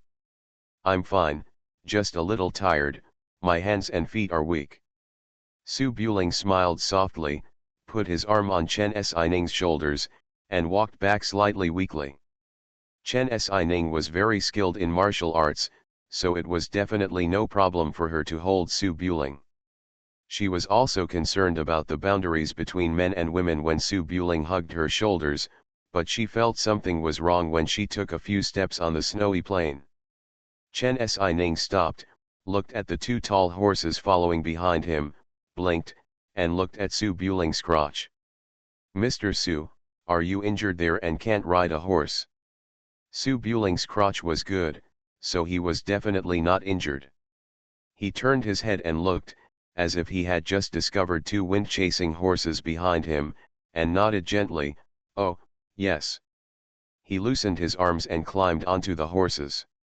Chen Xining was a little puzzled, but the battle just now was thrilling, and she didn't know the specific condition of Su Buling's body, so she helped push him and helped Su Buling onto the horses before returning to Mazone town with him. Change it into a long chapter, the update volume will be more.